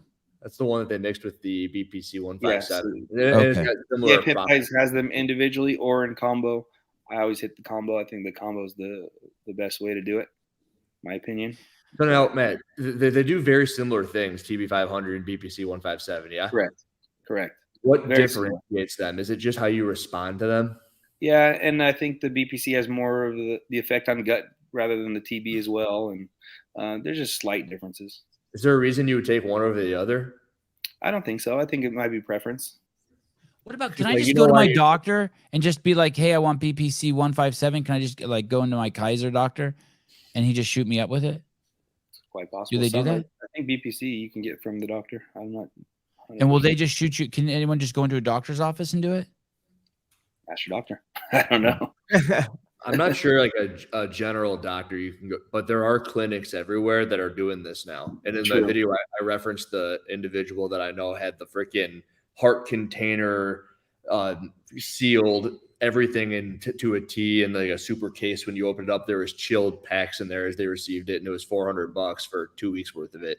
Yeah, which is why when you see this, I looked at him, I thank God it's not that expensive. Hey, you would think that would be a good business. When I was in Newport one time visiting Sarah, Haley got really sick with COVID, and she just called someone and they just fucking did a drip bag. They came to the house and did a drip bag of vitamins on her, and she was like, she bounced. Yeah. While that lady's there, she might as well just shoot you in the ass with some BBC 157 too, right? Do they do house calls? Do people do house calls? I'm not sure. I know there are the therapy clinics for sure, especially with like the NAD, which is a brain one, but I don't know if they'll do a house call. And how often will I do this? I do the BPC 157 TB combo when I have a nagging injury, and I'll use it for like a week. Like every day for a week? I'd spread out like a day on, day off. And I have 2 bottles. Isn't that enough for like 2 months? Yeah. And then you can also microdose that if you want to, improve your gut and stuff. Wow. And could I shoot it into other places where I have like little niggly injuries? Like I got this ankle thing that always kind of annoys me. Close to what's hurting for sure. So if I had this shoulder and this tricep, so I did half here, spread out. Obviously, I didn't do it all at once, but I did like first day here, then the next time I did it here. So yeah, put it where it's hurting. Joe, I'm sure YouTube will flag your videos about the 49ers if you were simultaneously teaching people to inject themselves live on the air. What is the legality of that? Are you not allowed to inject yourself live on the air? I don't know. I have not looked into it. Great. Great. Matt, thank you. You the man. Hey, I appreciate it, guys. I appreciate you, brother. And we'll be in touch. Yeah. Matt Maldonado, great having you on the show. You're a wealth of knowledge. I appreciate your tempered and sober approach. You're a good dude. Look forward to talking to you guys again, and next time you're in town, let's get together. Yep, definitely. Ciao, brother. Adios. I think he fit in real well. There's Caleb. Who Caleb? Oh no, who Caleb fits in really well? It's Caleb, but also Matt's awesome. He was good. He was great. Very informative. Dick Butter, Sevan put 157 in your butt loop so it doesn't hurt as bad. I don't think that it would stop the pain. I think it would just repair the tearing. Oh yeah, Caleb and Pam are back. Who's Pam? My cat. Pam. Oh, and Bam, you're back. Melissa Odier, BPC, more localized injury, TB 500, more systemic action. Okay. Yeah, what is the story on that? What if someone does report me, Hiller, and they do say, hey, he's trying, because like I showed an old man defending himself from a young kid with a really blurry camera angle behind the telephone pole, and I fucking got a strike for fucking promoting violence. And it was the furthest thing from promoting violence. Yeah, that'll be trippy. That'll be tough. So what if someone reports me and they're like, hey, he's trying to teach people how to shoot fentanyl? Starting to sweat. That was the whole time you were talking about it. Our strike goes away in July. Yeah, we're hey, close. Why can't I film it and put it on Instagram? I don't. Instead of YouTube? What can we do it? Can we do that? You're asking me? It's your channel, man. I'm about doing anything you want. And then you could put my Instagram clip on your YouTube. Yeah. I'll tell you what. I'm clicking through this one video right here with 750,000 views on how to inject yourself, and they don't show the needle going in. Yeah, let's do. Yeah. Oh, Jay Hartle has it. Let's do Instagram Live. Oh, they completely skipped the part where the needle is going in. Interesting. I don't want to go. I don't think I'll go to jail. You wouldn't go to jail, but you would get the demonetization. You'd lose YouTube for a couple of days. Oh, look, they inject into No, it's my second strike, dude. I'll lose it for 2 weeks. Yeah, we can't. This is how I fucking pay my bills, dude. This is how I fucking You guys just have to take buy rubber bands for my man bun. There you go. This is how you do it into a dummy. This is not a real human. There you go. This is a dummy. Look at it. Oh my god. That's a guy with a mask on. That looks that no, that's not a dummy, dude. That's Brian Johnson. Where's your sound effects? And not the Liver King. No one get it twisted. We're not talking about that Brian Johnson. Yeah, that's what I thought you guys were saying at first. I forgot that dude's name is Brian Johnson. Different Brian Johnson. Do it at the games. That would be interesting. I wonder, could you sell? Hey, could you do that? Could we get a booth at the games and sell peptides and just be shooting people up right there? The games. CrossFit Games, you know the thing that Justin Medeiros is going to win. You know the games denied CA Peptides of a booth, correct? No, I didn't know that. Because CA Peptides at the CrossFit Games, they said, really? Oh, yeah, like there was a legitimate claim put in by the owner of California Peptides saying, hey, we want a booth at the games. Found out the cost of a booth, which is expensive as butt, but then also said you can't do peptides there. What was a booth? Like 10 grand? More than 10 grand? More. Hey, 20 grand? More than 20 grand? About that. Depended on like where and how big and all that. Okay. Hey, it doesn't even. If you, I heard that if you drink like 3 or 4 Red Bulls, you would pop at the games. That there's something even in Red Bull. It's just the caffeine. The caffeine. There's a limit. Like there was a part of me when I was getting drug tested in 2018 regionals that I just had 2 scoops on to explode, dude. There's a lot of caffeine in there. I know that that's illegal. No shit. Yeah. You took an illegal amount of caffeine and competed and passed and got away with it? I never got anything back saying I failed. Wow. I heard the other day on your show you did 2 scoops. I was like tripping, dude. I do it every single day. Every day. Yeah, it's different doing it every day versus 2 at one time. No, every day for about a decade I've taken 2 scoops first thing in the morning. Dude. Makes me nervous. And then I started to do your kind of workout. I got on the assault bike and I did 10 minutes of bike calories and I did 10 minutes on the runner instead of doing burpees. You were giving me shit for not working out, so I was doing it and I go, all right, I'm going to do his workout kind of. So I just pulled the cap off the needle. Oh shit. It's live. It's hot. Oh yeah, shit. You're right. We can't do that. Fuck. Come on, mate. Come on. I kind of want to just stick it in me just to see how it feels. That's what she said. Hey, and the plunger has a cap too. Wow, this is high tech. Sounds like my first time, Sousa. I just want to see how it feels. And we're done. Yeah, hey, I've never met a dude who's not a salesman. I'm like, come on, bro. Can you reuse these? No. Yeah, you can take it down to San Francisco. You got the needle exchange. Okay, and I only have 2, 4, 6, 8. I have 9. Oh no, I have 2 bags of 9. I have 20. That's enough, right? It's enough for what? To shoot both bottles of stuff. It's enough for 20 days.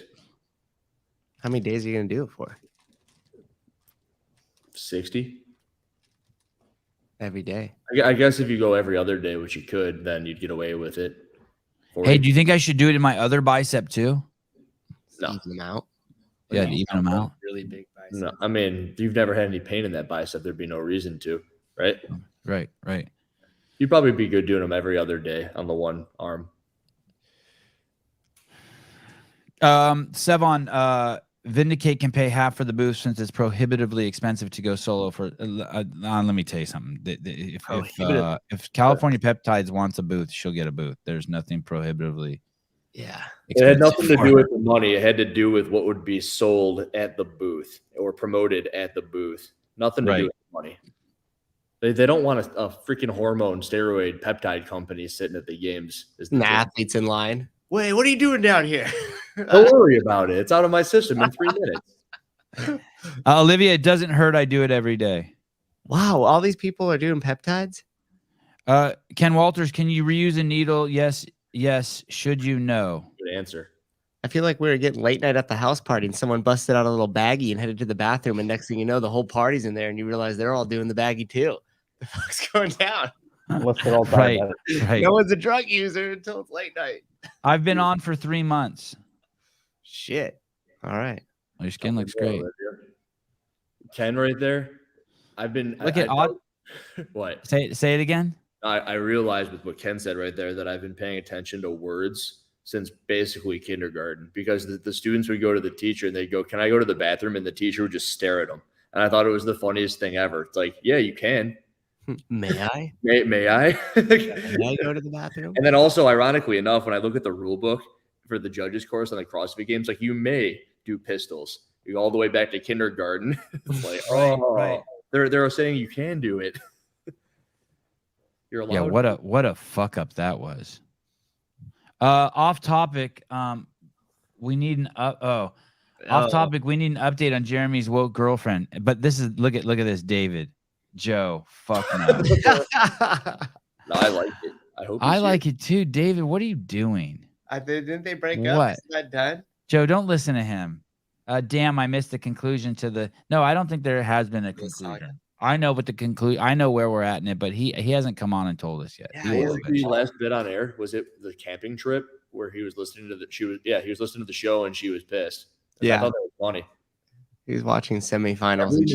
Every morning, if I'm not caught up on the show, I have it on in the shower and I'm like catching up, listening to the show. And Alexa will walk in, I'll look at her and I go, I wonder how she feels about it. And she'll look, she goes, you can keep it on. I'm like, all right. Oh, wow. Wow. She always tells me I can keep it on, but I look at her and I go, it's first thing this morning, you just woke up. It's good. She goes, yeah, it's good. I'm like, thank God. Dude, this show hasn't been flagged yet. Oh, why'd you say that? Oh, no. That's like driving and being like, there's no traffic here. We said the C word. He did. Yeah, you're right. It has. Matt Maldonado said the C word. Yeah. So did you. No. What's your favorite word? There it is. You see what? It got flagged? No. It's not. It's still going. I was joking with Hiller because he said the C word. Oh. Wow, crazy. Yeah. You know what I think? What did you think? What did you think about that Dave Castro bit I did there? That's true, right? Like, do you remember when people are like, it's so unprofessional that he's on his own account, and then they lost everything. You got nothing now. Yeah. And then what you do get is nothing in a press conference. A whole lot of nothing. Yeah, and then everybody later on be like, I miss seeing the hints on Castro's Instagram. Hey, So Andrew Hiller made a video showing that someone got through the judging pool without being vetted, right? So Justin Berg did an interview and he said, hey, we vet people, we take it very seriously. Then a few days later, Hiller did a video showing that a guy got through who not only didn't take the judges course, didn't have his L1, and actually isn't even a real human being. Just a guy named Lee. If that would have happened, Hiller could have just gone to Dave's YouTube, asked about that, and Dave would have been like, yeah, that's a complete fuck up. It won't happen again. Thanks for pointing it out to me. Or he'd have been like, fuck you, Hiller. That actually is a person. There was 3 Bruce Lees. Lee is the most common Chinese name in the fucking Chinese. And then we would know. But it's just crazy. It's crazy. Hey, dude, don't take anything anyone says about Dave as face value. My biased love for him is still more true in the information you can get about him than anywhere else. Forget all the fucking ding dongs. They're projecting their own shit. Even Kotler, who I love, who's coming on the show tomorrow, he even said, yeah, Dave banned me from Instagram. Yeah, I get it. That shit fucking hurts. You're pissed. You get it. You see, I taught Dave how to make a YouTube video yesterday. Yeah, he posted that on his. Did you just send that directly to him? How did he get that? I clicked onto it released. I saw it 6 minutes into its release time, and I started watching. He goes, "What do I look at?" Yeah. And I go, "I got it," and I sent it to him right there. Yeah, that was cool. I made 300 videos talking to freaking iMovie right there, but you don't look at the camera. You look at a little box right under the camera. Oh. I never do that. I'm always my shit. Just when he's recording himself in QuickTime, though, is what he was talking about. So he just makes that little QuickTime box small and then drops it right underneath the frame. Oh, so you can kind of look at yourself, but your eyes are pointed up. You're looking at the camera. Yeah, because Dave was all over the place. He's like, do I look here? Should I look here? I don't know where to look. Because he got a new computer. Is that what it was? It's something I could have told him about 8 to 10 months ago, and I was telling him I would tell him how to make a YouTube video, but no, Crosby comes in like, here's a computer. I'm like, yeah. Oh, yeah, there you go. Let's see. I don't know where to look. I'll figure. Anyway, so new setup, filming. I like it shows more of his background. So I'm gonna look here. I'm gonna look at, I guess, me, while I record this one. Post in the comments. What is that shirt he's wearing? Is that some Illuminati shit? Misfit. Someone, let me know what I'm supposed to do. I thought it was too, but it's got rogue. What's up, Dave? I'm watching your week in review. Oh, and I haven't shit. answered your question about how to. Yeah, see that. This is dope. So yeah, you make. He's already taking feedback from the biggest dick in the space, Andrew Hiller. I can't wait to see where his eyes go on the next video.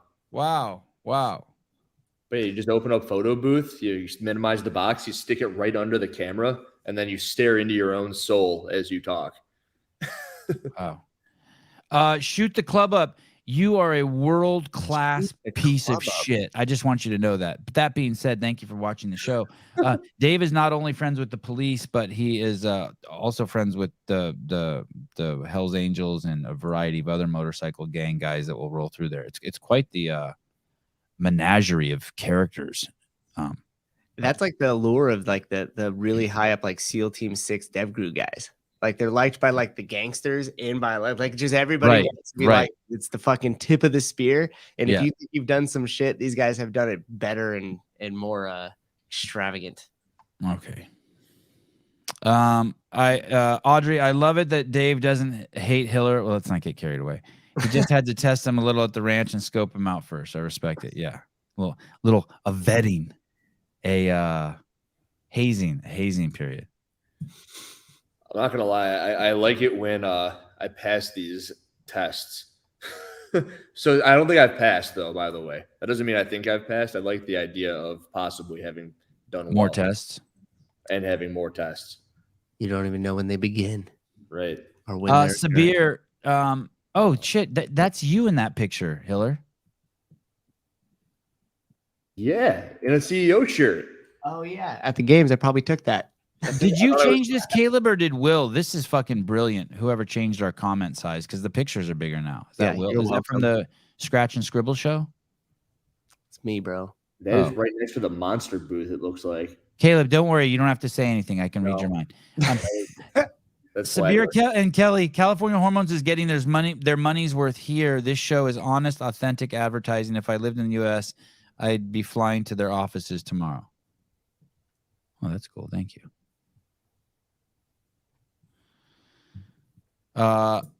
Olivia, CK Kevin, yes, my doc recommended it. I couldn't take it before my surgery because they don't recommend if you have tumors in your body. I had tumors before, but they are gone now.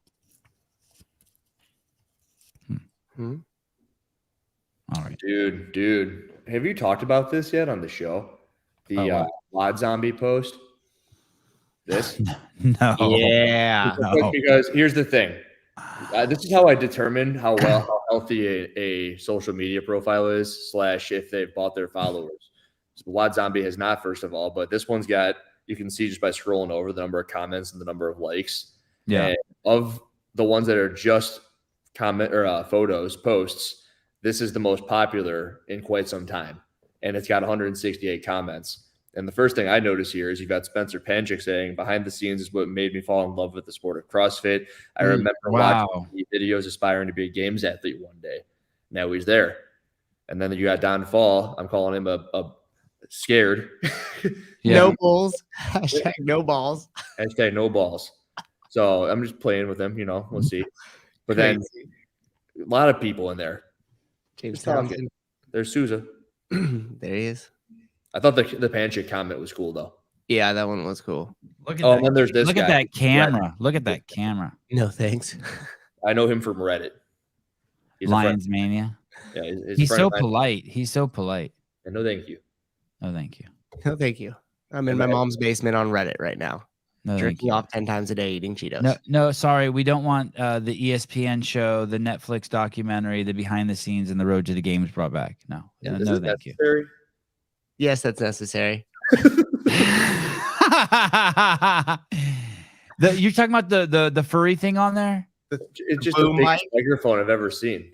Yeah, that was necessary. That's basically just a shotgun mic, so that because it's so fucking noisy there. I really like what Will Brandstetter said to me on the fucking group text thread.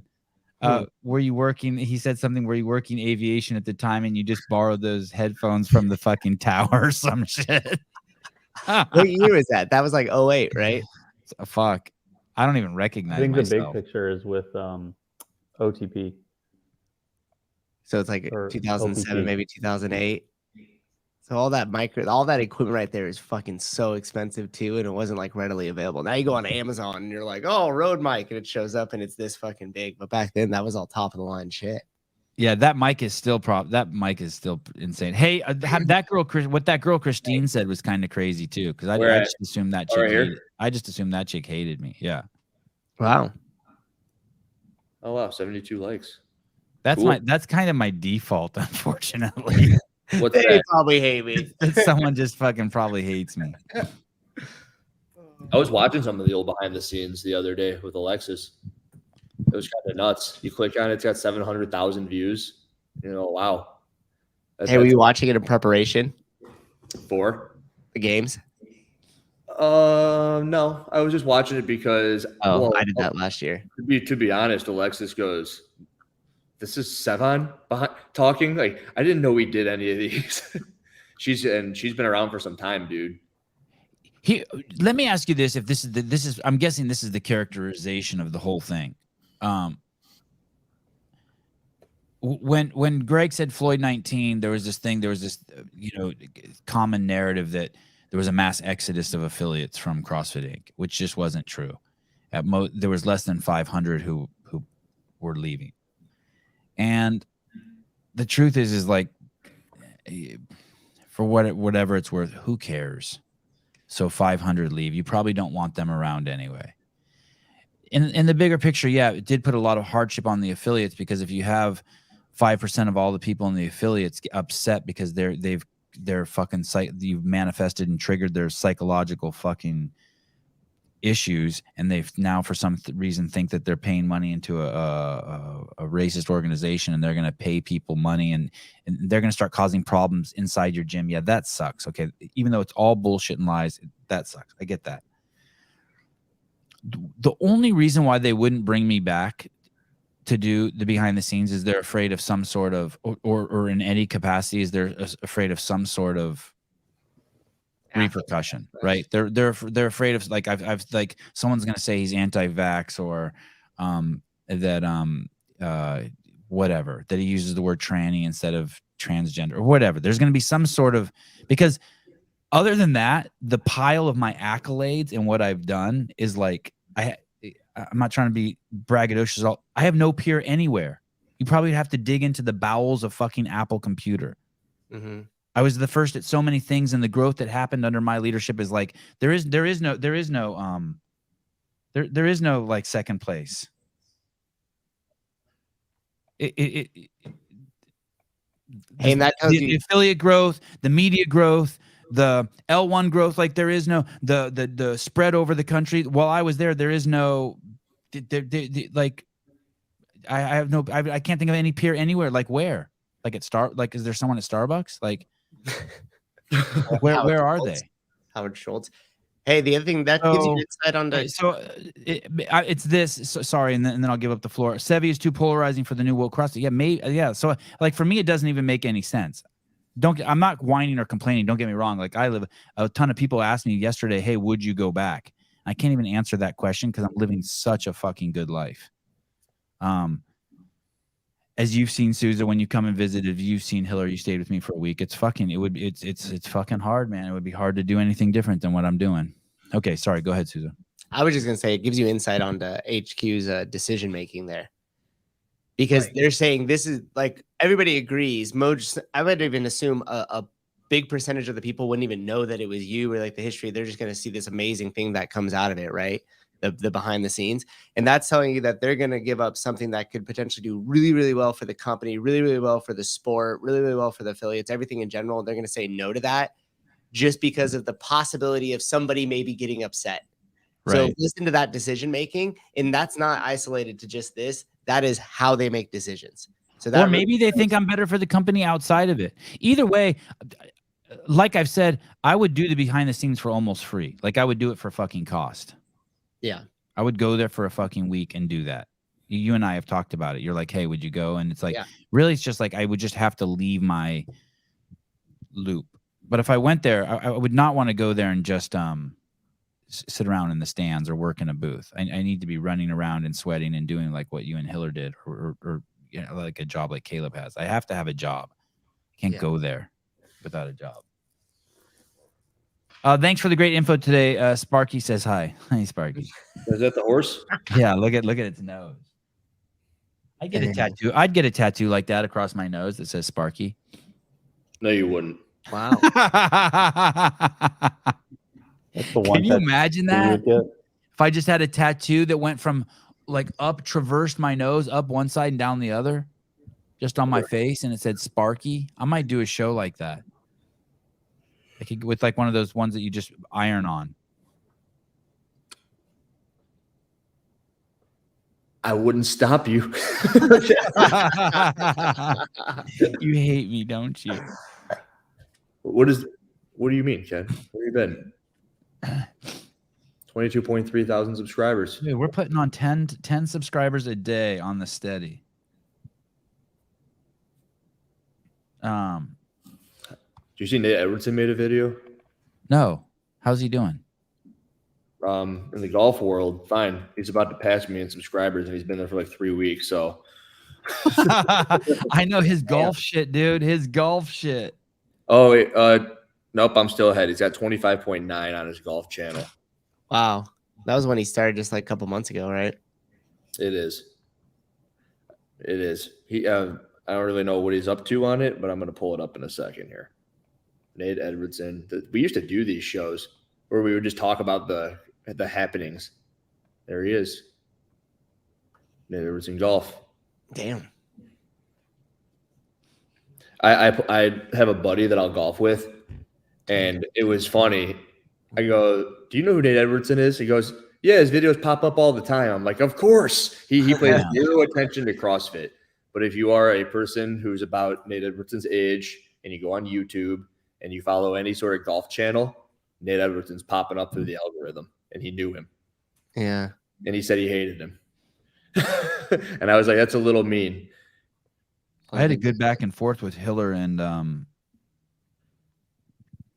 John Young this morning. Which one was that? John Young was like flexing like he's picking Vellner to win the games. And I'm like, dude, like, come on, that's not a flex. That's not a flex. Hey, Why is what it do you not think? What do you think the craziest thing that happened in semifinals? Like the most, like, is it Danny not making it, or is it Kelly Baker making it, or is it Alex Gazan won, or is it that Emma Carey? Like, what do you think? Like in terms of performance, what do you think is like the oh shit, wow, I can't believe you did that, or that Medeiros took 7th? What do you think? I mean, there's a lot of cool shit that happened. That's fun, right? That shakes up your mind. Emma Carey and Catherine's placings. Yeah, Catherine. Yeah, Catherine's worth noting. Yeah. Okay. Those ones are more so than Gazan. More so, did Gazan win? She won hers too, right?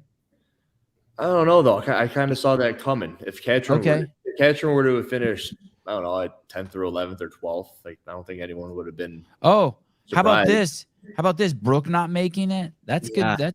That's pretty wild. Sydney making it. I mean, there's some wild shit. Tudor not making it. Yep. The wrong Wells sister, or the right wrong. I don't know. The other Wells sister. There's no right or wrong. Yeah.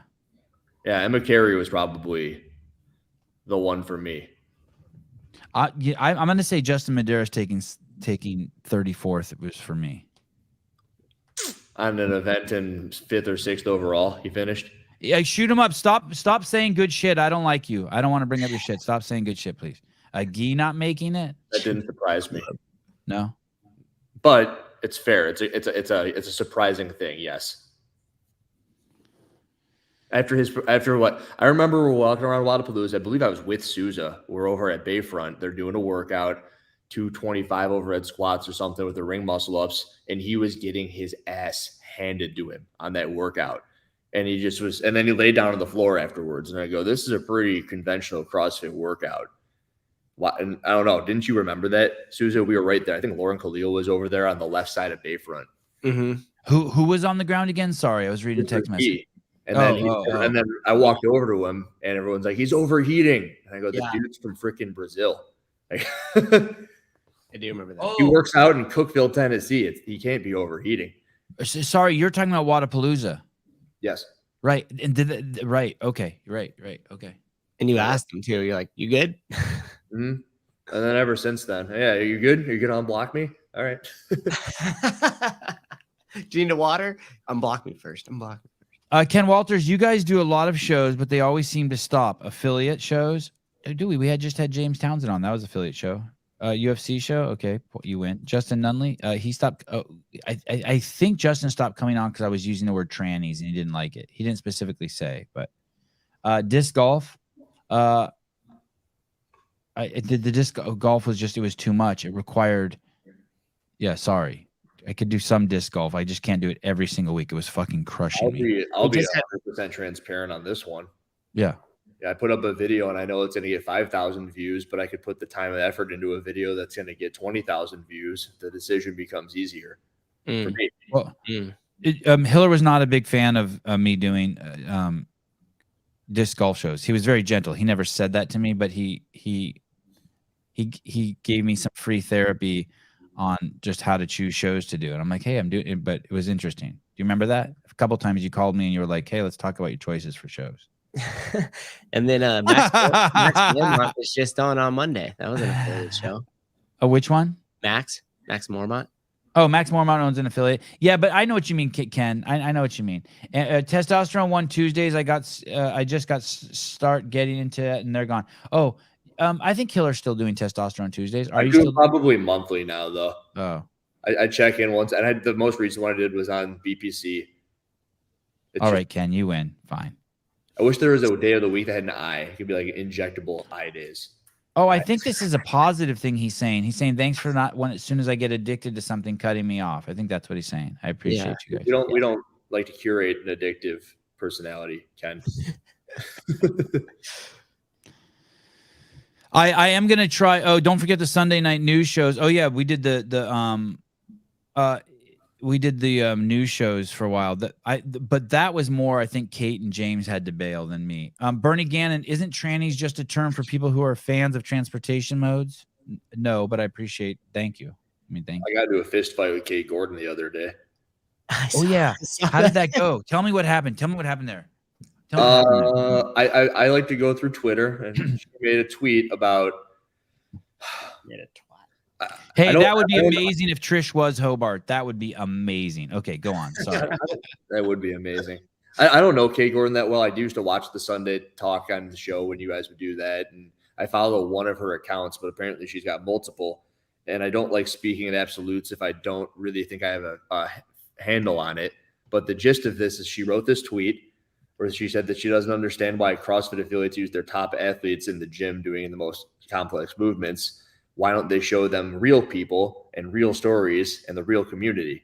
And it's exactly what I just told you. I can put up a video with 5,000 or 20,000. And it's probably just the bombardment.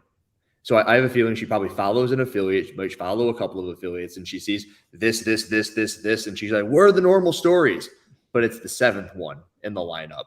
Maybe it's the 14th one. And every 7th post, the affiliate's doing something on the member who did a transformation or someone doing some burpees to a box. But the only way people are going to see it is the same format in which I created the YouTube channel. You've got to suck people in somehow, some way. And people like to be inspired. Everyone knows who Michael Jordan is. And I bet you three don't know who Brian Scalabrine is. He's the worst player on the Bulls, but he was probably the most popular bad player in the year 2010 to 2014. Wow. The most popular, not impressive person isn't. That dude has championship rings. That dude has like 5 champions. He does. Not in the 90s. But he's got some from, I believe, playing on the Celtics. And the Celtics, yep. If you take that all the way down to the affiliate level, there are people who are incredibly cool and inspiring and might be the coolest, most fun person there, like Brian Scalabrine was to the Bulls, but they want to watch Jordan. They want to see Froning. Well, yeah, I guess go back to that, Caleb. Look what her opening sentence is. I guess that's the part that's weird. It's Brian Scalabrine. Oh, wow. He's just the most average dude ever, but he's the most popular average dude in the history of basketball, I bet. Wow. She says, I never understood. And it's like, yeah, like that's kind of crazy because we all wanted to be like, we all fucking admired Rich Froning. I don't know, wanted to be admired, loved, thought he was cool. And that is the reason why even the biggest pile of shit to the fittest person went to an affiliate. Yeah, I think that there's a good place for a mix. But dude, using top tier athletes, awesome people to promote your affiliate will always be vital. Or you'll end up like I don't want to say there's two. Let me use one that's outside of our community. You'll end up like Curves. But there is another popular program in the community that like you could get rich doing that, but I don't know. I like promoting the best of the best, and then the rest of us like admiring them and liking them. That's okay. I really like that. You just do both. That's yeah, and you do both, right? Yeah, you do both. You never understand why they do it. You just do both. Because if you actually put an effort into doing what Kate's recommending there, then you're avoiding people. Like you don't avoid anything. You just talk about it all. Yeah, and you do it with a plan. And as humans, we're inspired by the greats to make us better. I don't think there's anything wrong with that. Yeah, it's like we talked about it on yesterday's show. Status drives more than anything else. What does? Status. So when you see like one of the greats, you're like, oh, I want that status. I want to be admired. I want to be looked at. When I come into the room, I want everybody's head to turn. And so that's why that sells a little bit more, because when you see it and you see what they're doing, you're like, I'm going to do that because I want to move closer towards what that status. Did you guys come to any agreement, Hiller? Or did you guys duke it out?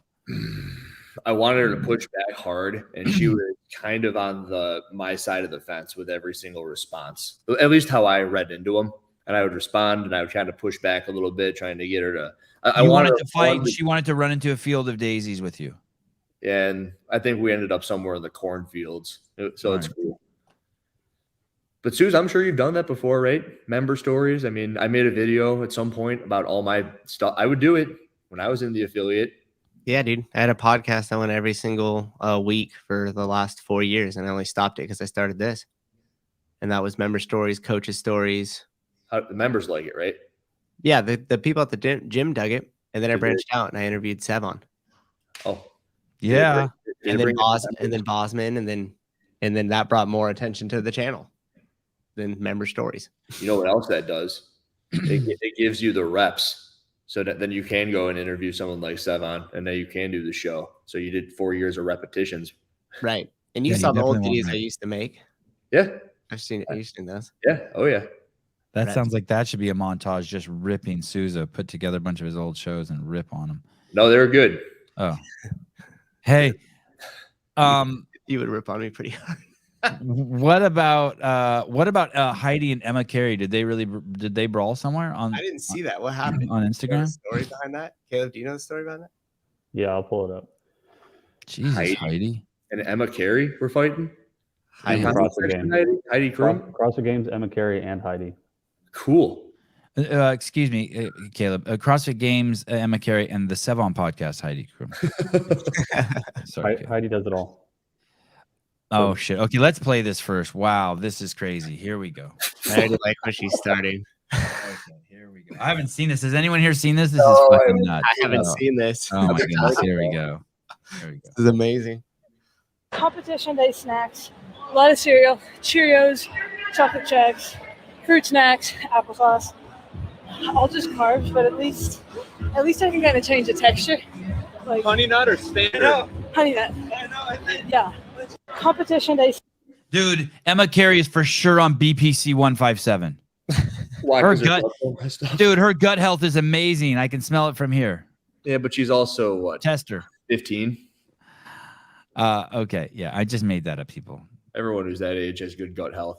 Okay, Heidi Krum. Wow, that's a fucking great Instagram profile pic of her. Great idea. Share all the foods that are detrimental to health by someone that is younger in the community, that younger people in the community look up to, so that they think it's okay to indulge in these foods. So a little show sarcasm. So she gets her with some sarcasm. A few replies. Okay. Give the people what they want. Emma Carey, Heidi, this is not an indulgence. This is part of how I feel my body during competition. Curious as to what makes you view carbs as detrimental to health. Heidi Krum, Emma Carey, my comment was directed at CrossFit for sharing this, not at you. You're an elite athlete whose needs are different than the 99% of the people. Well said, Heidi. It's not that they are carbs. It's that they carry an insane amount of added sugar. They also are refined carbs that increase inflammation. The average Joe shouldn't be consuming these things on a regular basis, but many still see this and say, well, she does it, so can I. Well, Heidi's damn Heidi. I just don't understand why CrossFit would and she's being polite to Emma too. I just don't understand why CrossFit would highlight this to the community when their mission of fitness in 100 words is in stark contrast, because the people in the media department are fucking morons, Heidi. I know you know that, but eat meat and vegetables, nuts and seeds, some fruit, little starch, and no sugar. Heidi, most of the people in the media department don't even know that. I guarantee the head of their fucking media department doesn't know dick about that. Keep intake into the level because they don't have a head of the media department. Keep intake to levels that will, but they do know how to sleep their way to the top. Keep intake to the levels that will support exercise, but not body fat. Maybe that's why they don't want me to do the behind the scenes. They're afraid I'll end up sleeping my way to the top. Emma Carey, Heidi, I understand where you're coming from. Thank you for sharing that. Because I am fucking good in bed. Emma Carey, Heidi Kroom, I understand where you're coming from. Thank you for sharing that. Speaking to the younger generation of competitors, I want them not to be afraid of carbs or see certain foods as bad. Sounds woke as fuck to me. No, oh, be nice to Emma Carey. Some foods are very bad, just so people know.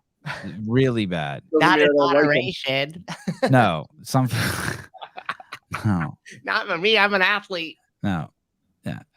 I used to struggle with that, so I underate and underperformed as a result. Yeah, but some foods are just bad. Like, it's funny. She wants to be honest, but she doesn't want to let people know that some foods are bad. Okay, there's some foods that are bad. Competitors need lots of. I love Emma, so I need to be careful. Competitor needs lots of carbs, and eating only whole foods when you have limited time between events just doesn't work for most. Yeah, Heidi's not arguing with you. She agrees with you 100%. She's just saying this isn't the place to share that. But by the organization whose foundation is Greg Glassman's methodology. I share my experience in here to hope that it could help someone not make the mistakes of being scared to eat to perform.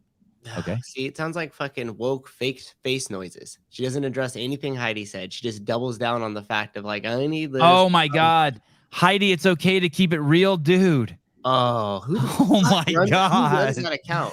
Heidi is the one keeping it real, you fucking idiots. She's the one calling you out on your shit for not contextualizing what the fuck Emma said. Keep it real. Oh my God. The CrossFit game. Who runs this account? You are a retard. Yeah, that was bad. CrossFit Games, thanks for taking the time to address my concerns. Since you're here answering questions, should the games promote health or just exercise? Oh. And are the games supposed to be the ultimate expression of fitness in 100 words? If not, why are they even associated with CrossFit at all? Holy shit. Well, that was good.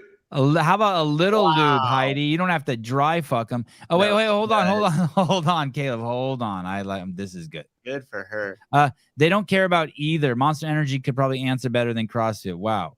Let's get a little street fight going on.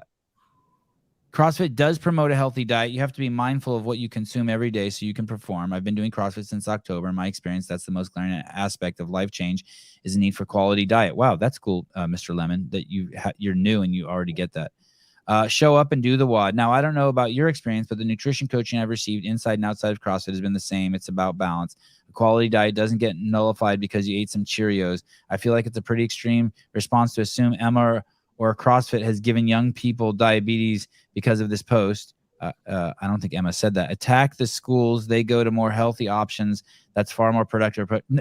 So this is, I couldn't disagree more, Mr. Lennon. There's tons of people who look up to Emma Carey, young people, and look up to all of these athletes and are going to eat and wear and do everything that they fucking do. And I think I agree with Heidi. I think you should contextualize this stuff. If you not Emma doesn't need to contextualize it if she posted this on her account. Right. I don't need to contextualize it, but CrossFit, that's supposed to be the pinnacle of fucking health, needs to contextualize it. Yeah. You have to contextualize it. Does anyone disagree with me? Nope. No. And they don't contextualize it. You have a 2-hour show where you can contextualize it. Emma Carey is just chatting. The CrossFit Games is retarded. Yeah. Yeah. And the reason why I said woke earlier is because it's just that whole thing around diet culture where you can't say things are unhealthy. We don't want people to have bad a relationship with food. They can't be challenged to change their diet. That to me is all the same shit. It's all the fucking yoga babble, all the fucking woke. Is good. Yeah, and this isn't an Emma Carey issue. I agree. This has nothing. Emma did nothing wrong. Like, yeah, she's the one keeping it real. It's CrossFit Games that didn't keep it real. CrossFit Games fucked her. Yeah, and the CrossFit Games here, let me tell you what you should have wrote. Hey, Heidi, good point. Thank you. You're right. Guys, Emma Carey's a lead athlete who has to supercharge her, who believes she has to supercharge her consumption when asking the body to perform at the pinnacle of human performance. Is it simple? I've had For if you want to even take it to the next level, go to BIRTHFIT and you can take triple supercharge. And 4 or 5 people, and then California hormones to quadruple or quintuple supercharge. I've been doing the no sugar thing, and I kind of took it from hanging out with JR. He goes, all I do is I eat meat and fruit, and that's it. And it makes things easy. If it's not meat or fruit, you don't eat it. And I had a conversation. I've done it for 80 days, and I was out with some people the other day, and someone else had tried it for 3 weeks. And I go, how was it? Just eating meat and fruit. He goes, oh, it was amazing. I didn't get sore. And I go, okay, I've experienced that. I lost weight all through inflammation. I go, okay, I've experienced that. And then I ask myself, how once you realize that those things start to happen, you can go back.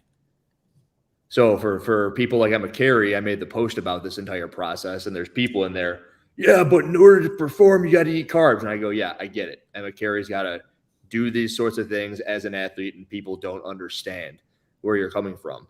I'm not in a position where I'm trying to perform. And 99% of people are not in positions where they're trying to perform. But once you realize what sugar does to you, which the CrossFit Games media account should, then you don't post shit like that without context, which is what you said. Right? Emma Carey's not normal.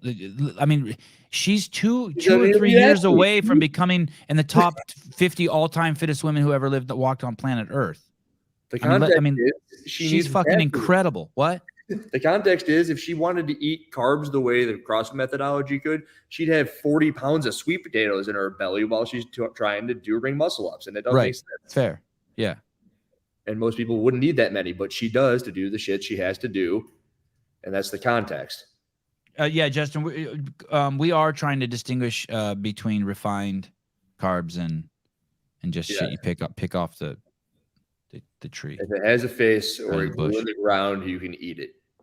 Yeah, nothing's wrong. Eat all the carbs you want, but we're just talking about fucking eating a pack of fucking lifesavers. There's people who, here's the thing. There's people who see that, who think, okay, I'm going to go to my fucking affiliate at CrossFit Livermore, and I'm going to bring a fucking 2 packs of fucking lifesavers, and every 6 minutes I'm going to pop a lifesaver in to keep my fucking sugar high in my life. And at the end of the day, it's like, hey, you're not helping yourself. You need to have a reason to be doing that shit, and no one has a reason to be doing that shit. And a lot of people, Barry does. A lot of people do it when it's presented by the athletes. It's the same thing I tell people all the time. They'll see the newest, latest weightlifting shoe by Noble or whatever, and they're like, should I buy those? And I'm like, no, you have a 10-cent squat. Why are you buying $200 pair of shoes? Damn. The mechanics of your squat first before you buy the shiny fucking object that's put in front of you by the athletes. And this is the same conversation we're having about the food here. If Souza wanted to tell me he was trying to squat 600 pounds and he was guzzling fucking donuts to do it, I go, all right, at least you have a reason.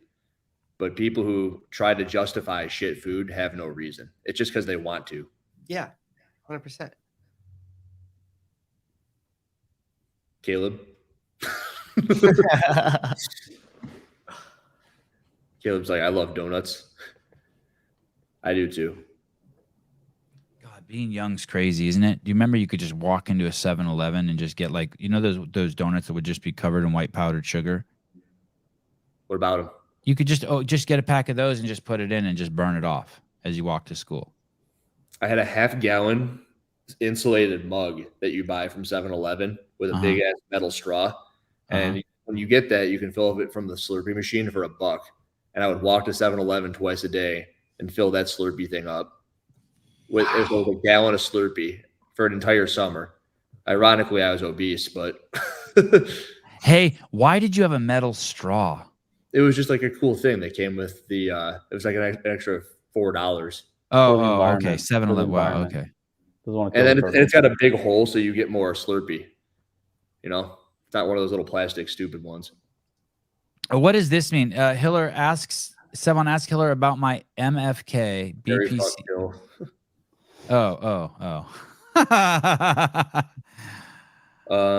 Marry TRT, fuck C4, and kill BPC.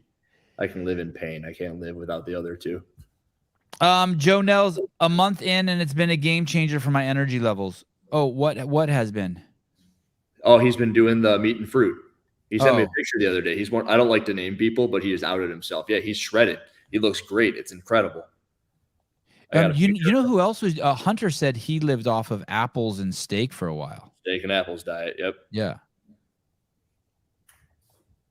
I'm gonna pull Joe up. Bernie Gannon, Hiller can use a metal straw. He has a $200 squat. Yeah, dude, Judy. This is what I think too. Deep throaters like me and you, Judy, can't be having no metal straws. Metal straws scare me. I don't want my throat to get impaled by it. I put at least 4 inches of the straw in my mouth before I start slurping. Weird. Straws are dangerous. You think that's weird? That is a little weird, right? I had a buddy who would drink Gatorade, but he'd have to put his entire mouth over the Gatorade hole. You know how most people like sip from the bottom? He goes, he turns it upside down. Oh. That's what you do. That's what you do to get rid of hiccups, right? You're talking about drinking from the other side? No, he would put his entire mouth over the top of the Gatorade bottle to drink. You had a friend who did that? It's the weirdest shit. Hey, I made in his defense, I made a bong out of a Corona bottle. So it was a small mouthpiece, but still, you would still like, you put your lips inside of it when you hit it. I had a fucking roommate.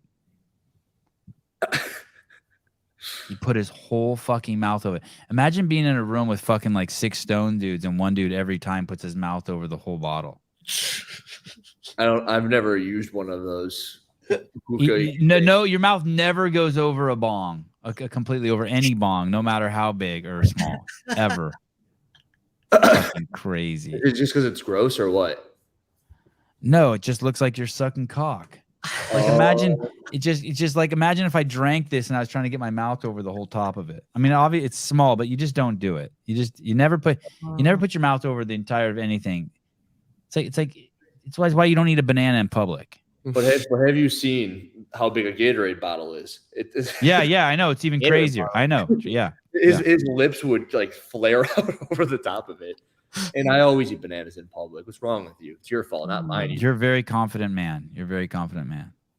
I skin it and I eat it in 2 bites. Hiller's as innocent as John Young. I don't know. Maybe. I went to Catholic grade school. All right. What you will. Who do we have on tomorrow morning? Hopefully Rich Framing at 6:30 a.m. Oh, yeah, shit. Alex Gazan and Kotler.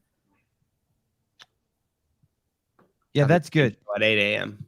That's good. But both of them had critical perspectives, Kotler and Rich, on Greg's return. On Dave's return. That could be the same show, or are we going to split that into 2 shows? 2 shows. Oh, okay. No, same show, but 2 different. They won't all be on together. Yeah, because one goes at 6:30 to 7:30, assuming Rich is about an hour, and the other one until 8. Why did Castro block Kotler? Wait, 6:30 to 7:30. Oh, so then I'll be on a half hour by myself. Oh, unless maybe Rich will stay the whole time. I'll come back from 5:30 a.m. around 7, and then I'll have until 8, so I can help you bridge the gap. Okay, we can just run the whole time. That's good. Good question. Okay. All right. Hey, did you see how good our CrossFit Games update show is doing? It's killing. It's murdering. Yeah, it's doing awesome. What's it at? We're just getting started. It's over 7,000, but a Sunday night show, that's crazy. Friday night. Yeah. Did you talk about this freaking Titanic torpedo yet? A little bit. Go ahead. Would you like to talk? Go ahead. Mean, it's not that I want to talk about it. It's that I tried to avoid it, and I became obsessed with understanding it. It's just cool. It's amazing that anybody would pay money to go down there and do that. If you're like, hey, I'll give you a free trip to go see the Titanic, I would have said no. Like, hey, dude, it's a $250,000 ticket. And I go, yeah, I'm not going. Yeah, I got YouTube. I'll just look it up. It would have been before all this stuff. And they'd be like, all right, you know what? Maybe I'd be more interested. And I go, all right, what's the ship look like? It's like, oh, it's not a ship. It's like a minivan. I'm not 2.5 miles down. Fuck that. I heard they asked the lady. I heard they asked some lady who was an expert. They asked her. They said, "Hey, do you think they should go down and recover the bodies?" And she goes, "Recover the bodies?" They go, "Hey, every cell in that. There's so much pressure down there that every cell in the body has been smashed and destroyed. Like that. There's nothing left of those people. They're just completely obliterated." obliterated. I haven't seen this video, but no, I don't want to go. That's them 3 weeks before 5 people have lost their life. Wow. This was another trip that they were going to take, but ended up not going down because it was too overcast or like too foggy. So this probably would have happened to these people, but they didn't actually submerge themselves. Oh shit. Their trip got canceled. God, that's ghetto in there. Right? Hey, dude, how much pressure is down there at 12,000 feet? Does anyone know? Is it just fucking... They said, I think it's if you put an elephant on a quarter, yeah, that's what it would have been like one half of the way down. And then once you go even further down, it'd be like trying to fit 500 elephants on top of that same quarter. That's how much pressure is on one spot. I take that whole spot and put it around the entire thing. It's like you put 500 elephants at every corner in 1 second. It's billions and billions and trillions of pounds of water of weight just on your shit. It's fucking nuts, dude. You ever been hit by a freaking wave? Like that's at ground level. Dude, it's crazy. Imagine hey, what about the dude? What about the fucking guy who was bringing 25,000 troops to fucking kick Putin's ass? That guy turned around, huh? Was he supposed to be on the Titanic ship? No, yesterday, some guy was going to fucking attack Moscow with 25,000 of his troops. He got into a tiff with Putin. Mm-hmm. No, I guess they met, and then they haven't disclosed the details of it, but we're pretty sure that Putin just paid him off. Wow, a massive check. I don't think this is the one I was going to pull up. This is the one. I stabbed my knee in half. Hey, tell me about this. So sorry about that, Audrey. Tell me about these boobs right here. Those are do you want me to tell you about them, or do you think that that's really Seema's boobs, or do you think that that's just a picture she pulled off the internet? Most definitely. Those are her boobs? For sure. Those are big. Can you confirm, Seema? Can we confirm? I think those are pulled off the internet. So we got one pulled off the internet, one that are hers. Hillary, you taking a vote here? Those are real. Those are her boobs. Yeah, I think they're hers too. Definitely. Rich Froning might be the biggest fan. They are fantastic. Oh wow, yeah, wow. He does. Rich Froning might be able to withstand that type of water pressure, but not us or ordinary elephant. Wow, yes, and they are fantastic. Yeah, they are fantastic. Hey, next show, I want a profile picture from the other angle to prove it. Oh. A different shirt and a separate angle. And Seema has very large. How does everyone know about her boobs but me? And then like back it up a little bit so that play button doesn't cover majority of it. You gotta angle those bad boys differently. Maybe they were put there on purpose. Oh, okay, fair enough. Oh shit, Rosie, we were talking about this yesterday. Rosie says I have pecs, not boobs. I'm okay with it. So me and Souza and Jay Vera were in Greg's backyard yesterday, and for about a good 40 minutes, we were discussing if a woman was like complete. Do you think that if a woman was completely flat, like just a completely flat-chested woman? I don't even know if one of those really exists, but let's say one does exist. I know they say that they're completely flat, but let's say there's a completely flat-chested woman, and she could do like 225 for a set of 8 bench press. Would she have a chest that's like a dude's chest? Like would it fill out and just be like firm and like what happens? I was just curious what it was like. I'm filtering through the flattest chest I've ever seen in my life, and I'm imagining them having benched that amount of weight. Even the flattest chest I saw in my life, it was still like when you touched them, it was still like boobs. You ever see gyno? Like on a dude? Yeah. Yeah. I wonder if it would look anything like that. Oh, you think it would look? I mean, I've seen girls who have like almost no boobs who then get fake boobs, and their fake boobs are like weird. They're like setting on like the muscle kind of weird. It's like they have a double boob. Like those Mexican chicks you see in Kmart who wearing their bra too tight and they got like the double boob. Oh. You know what I mean? And the shirt's also too tight? Yep. Yeah, everything.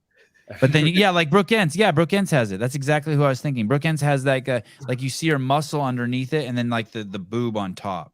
It's like a I think the answer to this is that they would likely have, like, if there was zero boob, but there is a boob no matter what, it happens at some point right around puberty. You start to develop the breast tissue.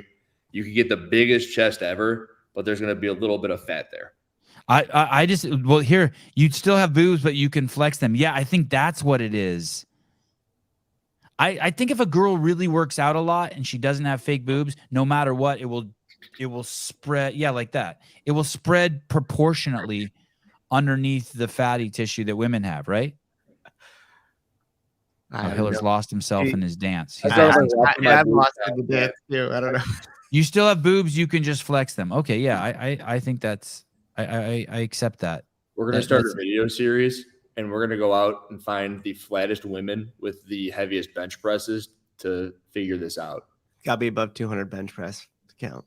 Yeah, you can start sending emails to the Sevan Podcast. I'm gonna type in flat women and put and hit images. Oh no, let's not. Oh, it's just shoes. Just shitloads of shoes come up. Flats for women. Yeah. Okay, so I put in flat chested. I like it when people say that I'm right, but then I also would want someone to tell me why I'm wrong.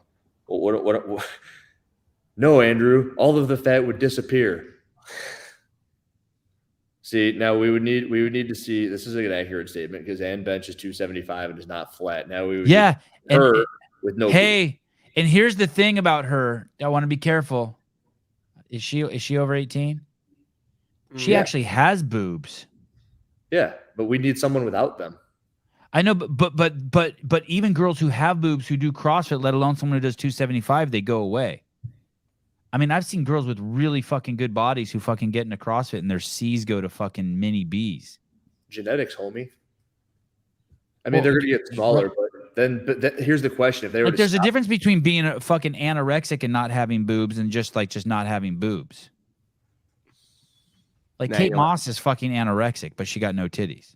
I don't know who that is. It's like a model from the 50s. Yeah. Brooke Entz would probably be the best thing we could look for if she didn't have fake boobs.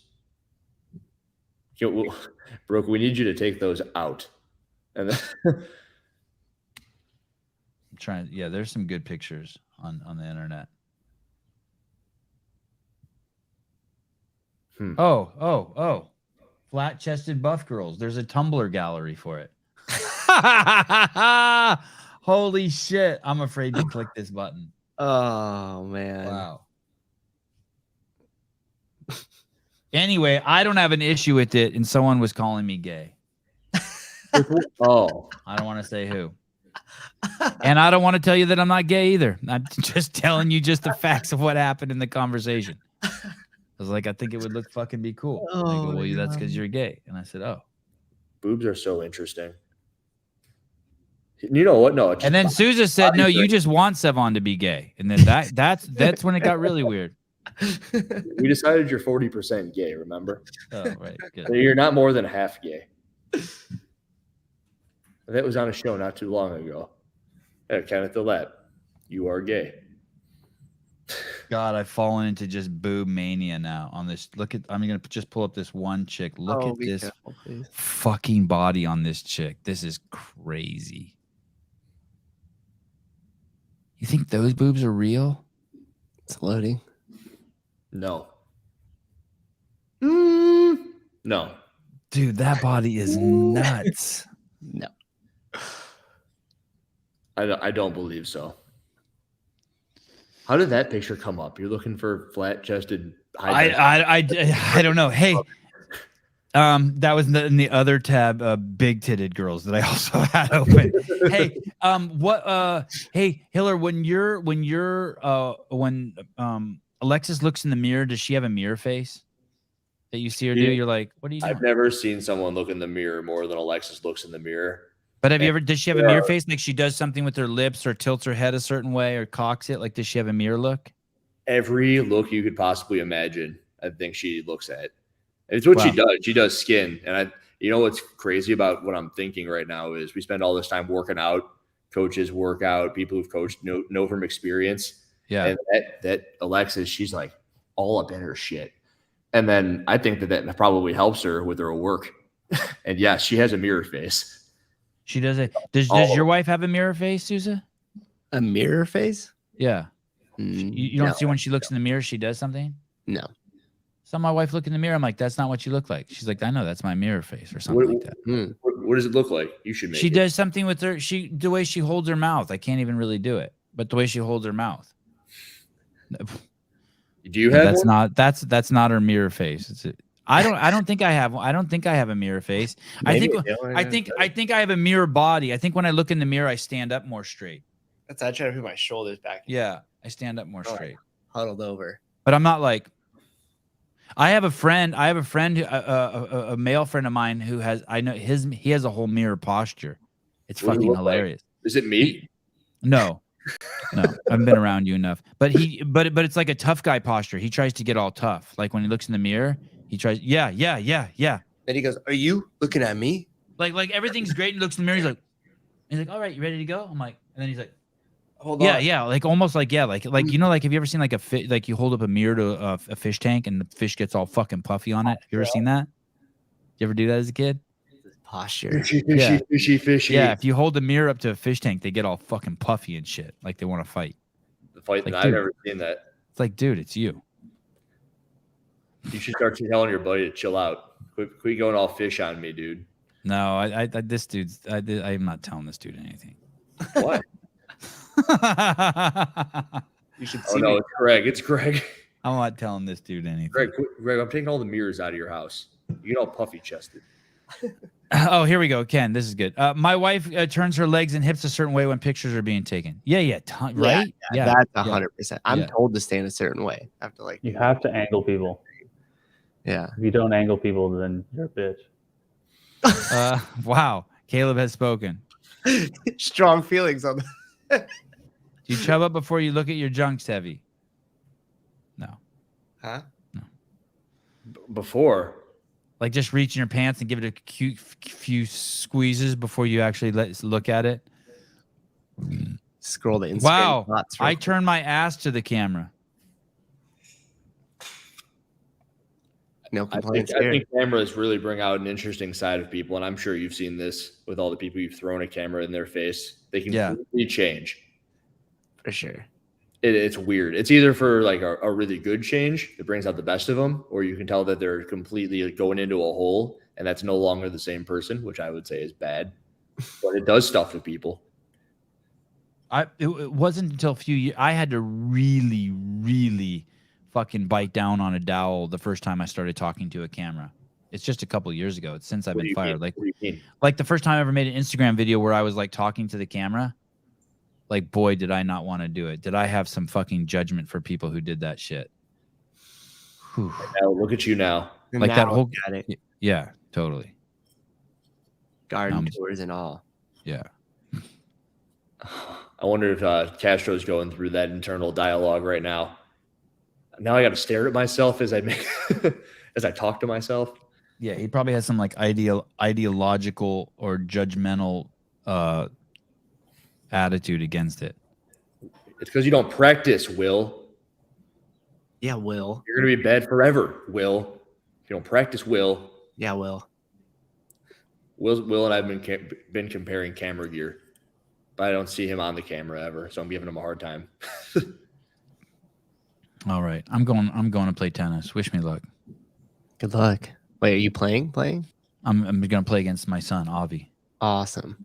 We played a couple days ago. He won 2 games to 1. We're going to play best of 11, and we're going to take Cheerios and chocolate chips up there and a bunch of stuff. I'm going to rewatch that Emma Carey video because it's going to be 11 games to 11. The whole thing. I played my dad in tennis once. He plays. Oh, shit. We have to call Jake Gazan, by the way. Me and right you. Now? No. No. Me and Sousa. Jake's offered to help us at the CrossFit Games. Okay. Yeah.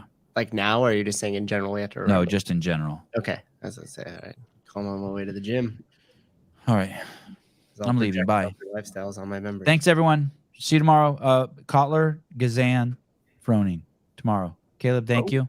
Boom. CA Peptides, use password Hiller or